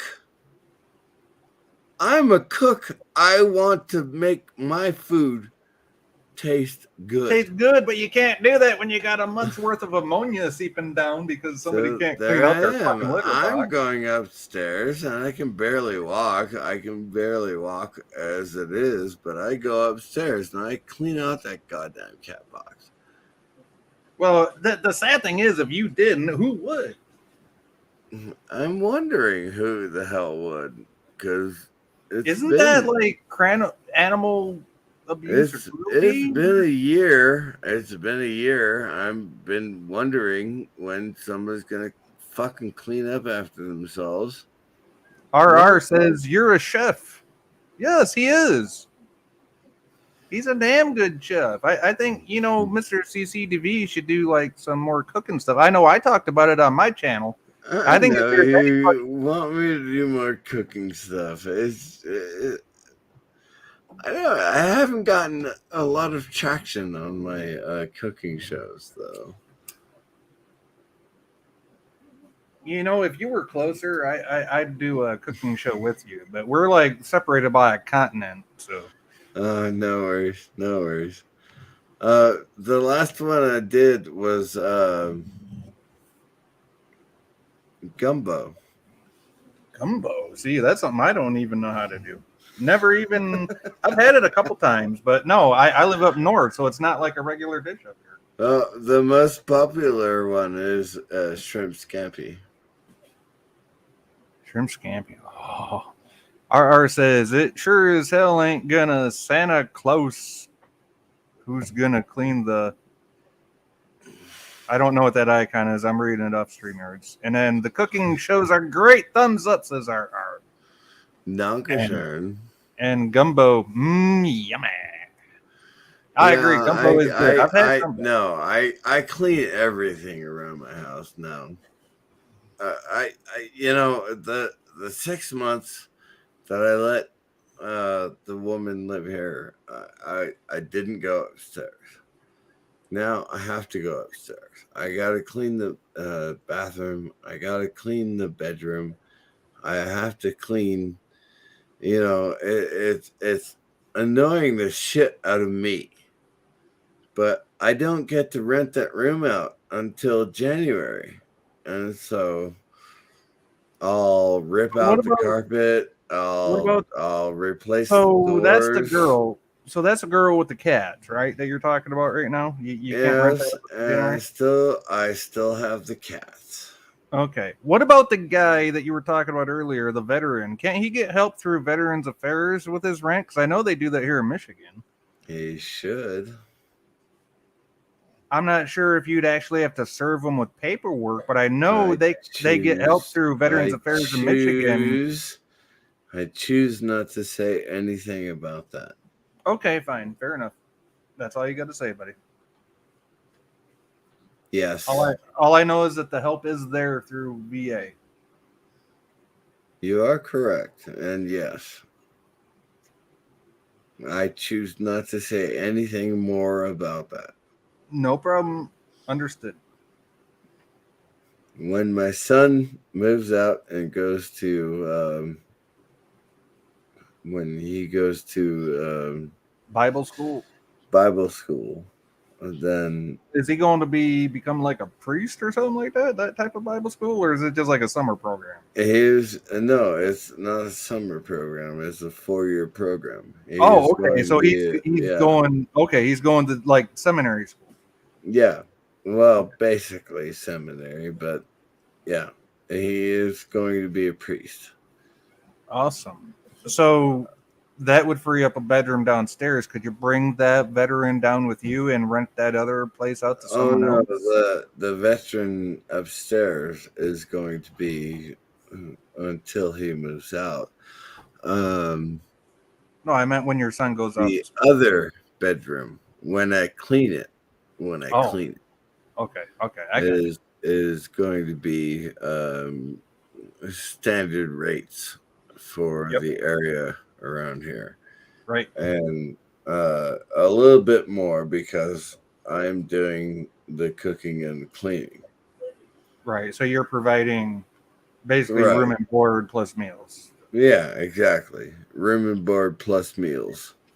So the room upstairs is going to be very expensive. Arabic says chicken cordon bleu sounds good. I know it does. I could never get a recipe that worked for me though. Damn it. All right, I'll do chicken cordon bleu. There you go. CCTV will do the chicken cordon bleu. Yeah, I've tried it. I can never find a recipe that works for me. That turns out. Especially if it's stuffed the right way and breaded the right way. Oh, God. Yes. I love chicken cordon bleu. I do. I don't know why, because every time I came back from a deployment of some kind, right? Basic training or even from Iraq, it was chicken cordon bleu. But it was one of those microwavable. Yeah, the microwave ones or the oven ones. Now, let me ask you this. Exactly. Do you feel the same way I do about this? It should have true to form real blue cheese in it. I do believe that, yes, it should have true blue cheese in it. Yes. Thank you. Hence the name chicken cordon bleu. Blue.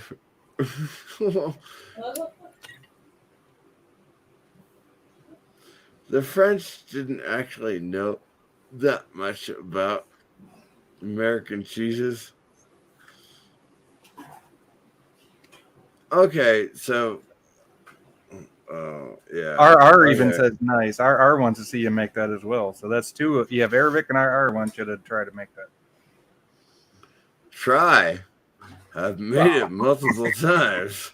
Try. Now you just got to put it on film and upload it.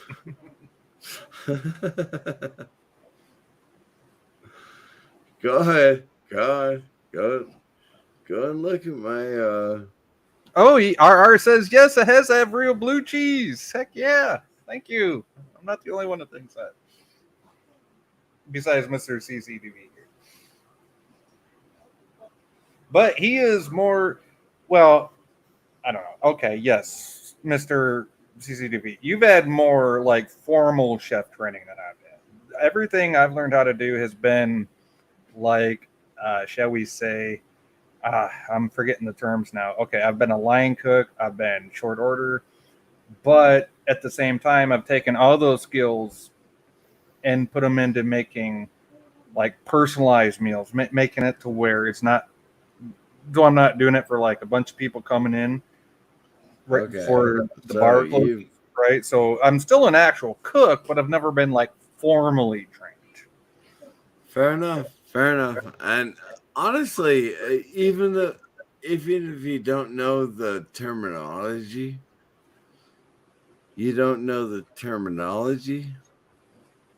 you are a cook.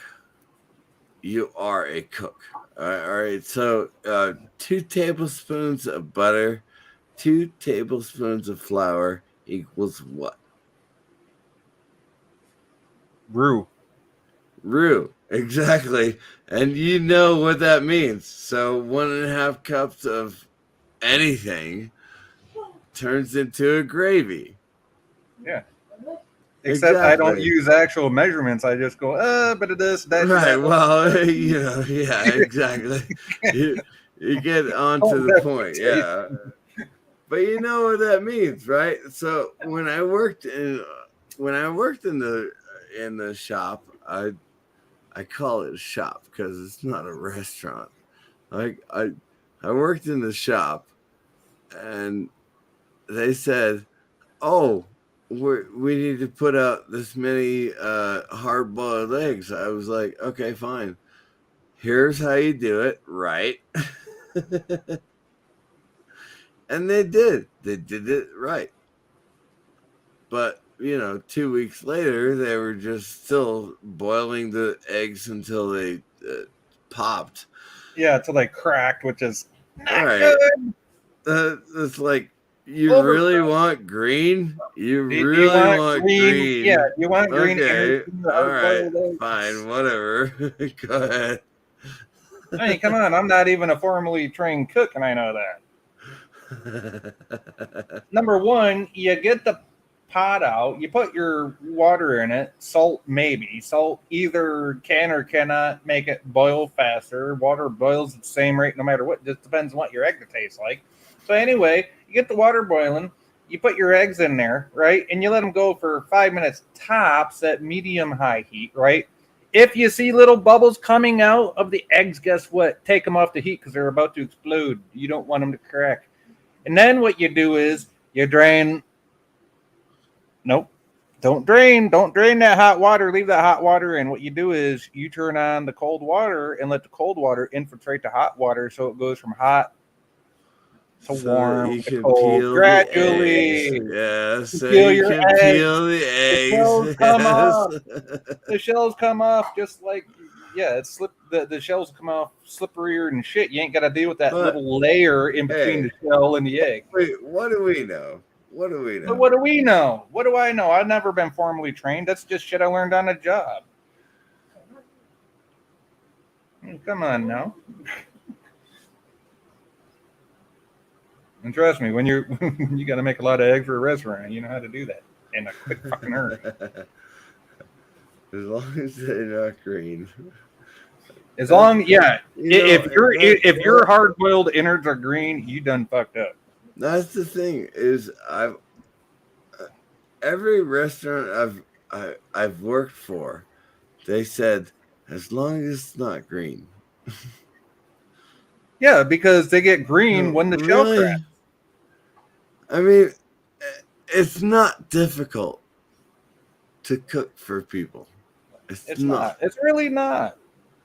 There's a lot of recipes I know that CCTV doesn't, and vice versa. We both know recipes that we both don't know, right? So I'm there's sure things I that's the can teach case. him Yeah, and things he can teach me. undoubtedly, yes. But when it comes to like general knowledge, I think I'm pretty much up there with people that have actually went to school for this shit.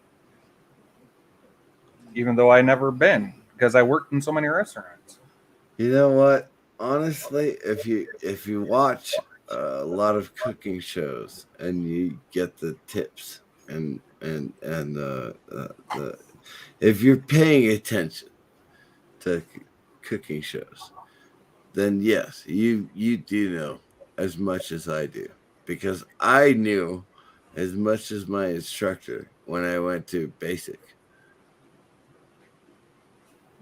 And I knew as much as he did. I knew as much as my basic cooking instructor. Now, what I learned was in my advanced baking. So doing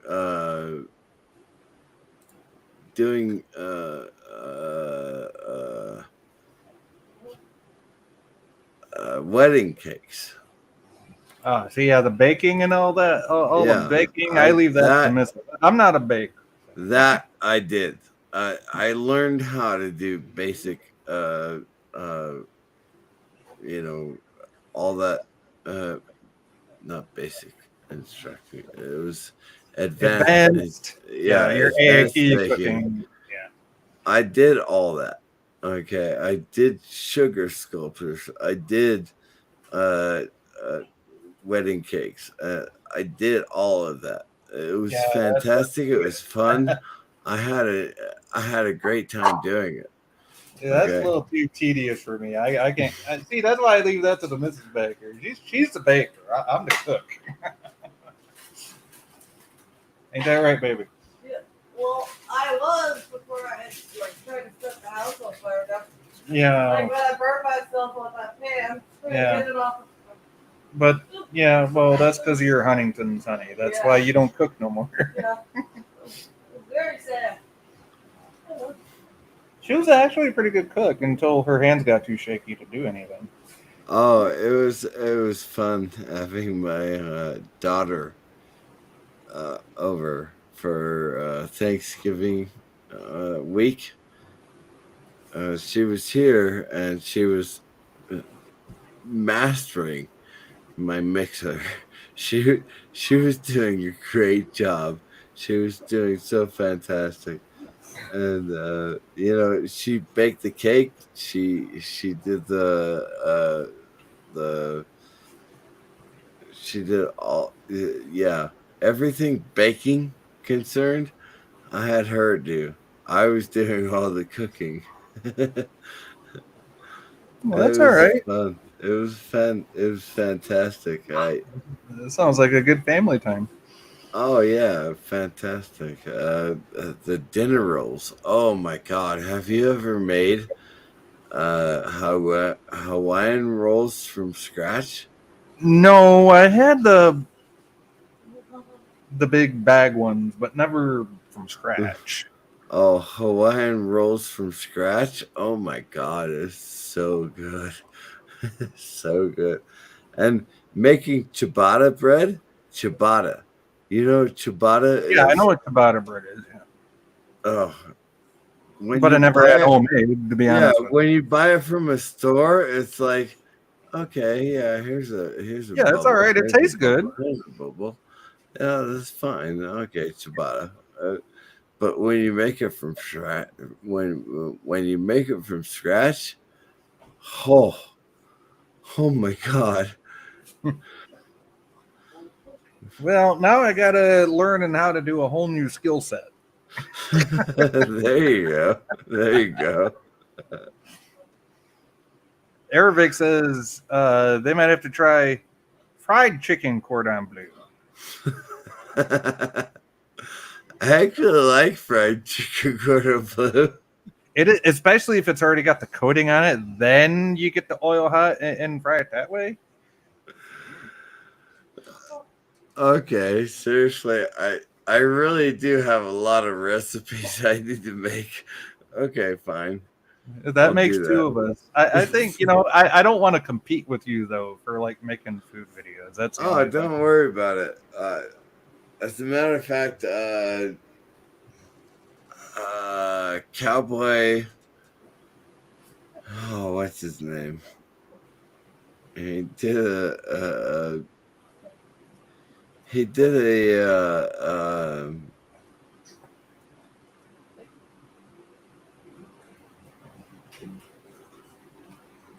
snake. He did a snake cuisine.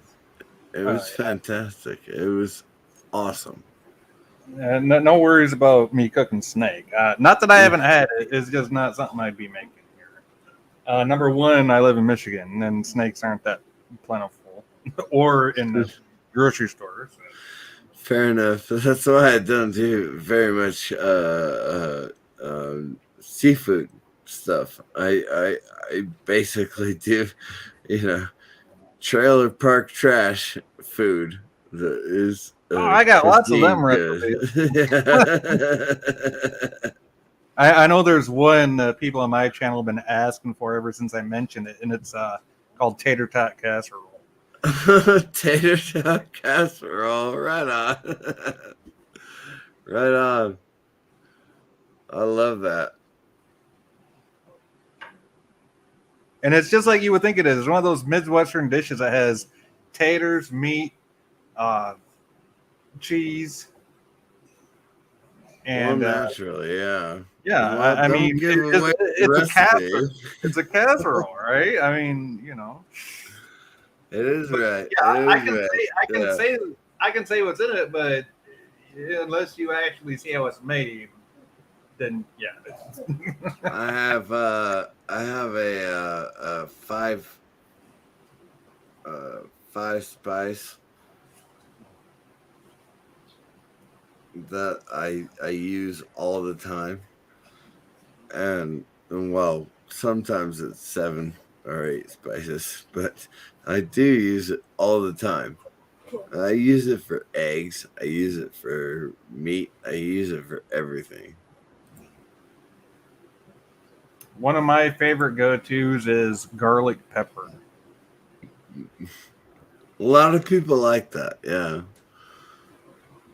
Yeah, absolutely. I use a lot of different spices that go into my rub. If you add brown sugar to it, it's a barbecue rub. If you add cayenne pepper to it, it's a cayenne pepper's fine, but you got to cut it with some 100% pure honey. Well, there's your problem. And I'm not talking that fake honey. I'm talking I don't like sweet foods. No. See, that's why you mix it with the cayenne. All right, right on. Yeah. I do need to do what you did earlier. Can you keep the show going while I take a Geloja break? I don't know if I can, but you can take a break if you want to. I'll even mute the microphone. How about that? Go on. Right on. Right on. I haven't done this in a while. Hanging out with all you folks. Fantastic. I really don't know what to talk about. I'm done talking about politics. I'm done talking about politics. Oh, shit hell. Those shows keep coming on, and I keep watching them and just go, really? Really? Why? Why am I supposed to be watching this show? Well, I was told I'm not supposed to be watching that show until after everybody who is represented in that show is allowed to watch that show. And now, here we go. It's a really bad movie.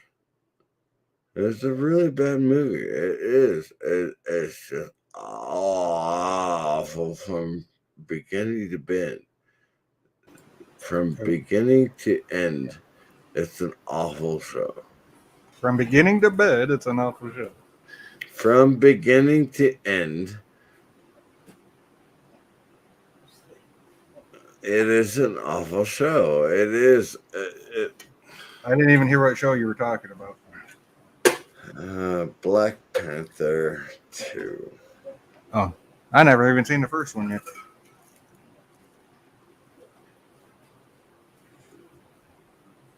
Not because of that. I haven't seen it. No, don't. I fell asleep during the first Black Panther. I did. I still have not watched it since I fell asleep during its first viewing. And I have not chosen to watch the second viewing. I'm assuming that makes me a racist. Why? Because you haven't watched the movie because you've been too busy? Whether I'm busy or not, I choose not to watch the movie. I don't care. RR says they sure butchered the Submariner. That I care about. For some reason, I don't. The Submariner was like the plot device that they made everything revolve around, but it should not have been. So I'm not familiar with Black Panthers. When I hear Submariner, I think of somebody that serves on a submarine. Fair enough, and that would be good. He was the arch nemesis of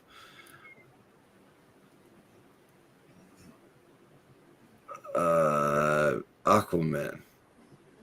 Okay, so that makes sense. Name wise, right? Yeah, name wise, right? But what they turned him into in this movie was, oh, Mexicans got a really bad deal. Let's kill everybody on the planet so that Mexicans can. Yeah, they got such a bad deal. They got the best weed. They got the best guava plants for making authentic tequila you ever seen in your life. Not the fake shit they sell in America. Yeah, they got it so bad, don't they? Anyway. Sorry about that. The movie was about Mexicans not getting their shrift. And yeah. So that's I still, for the life of me, I don't understand why he went to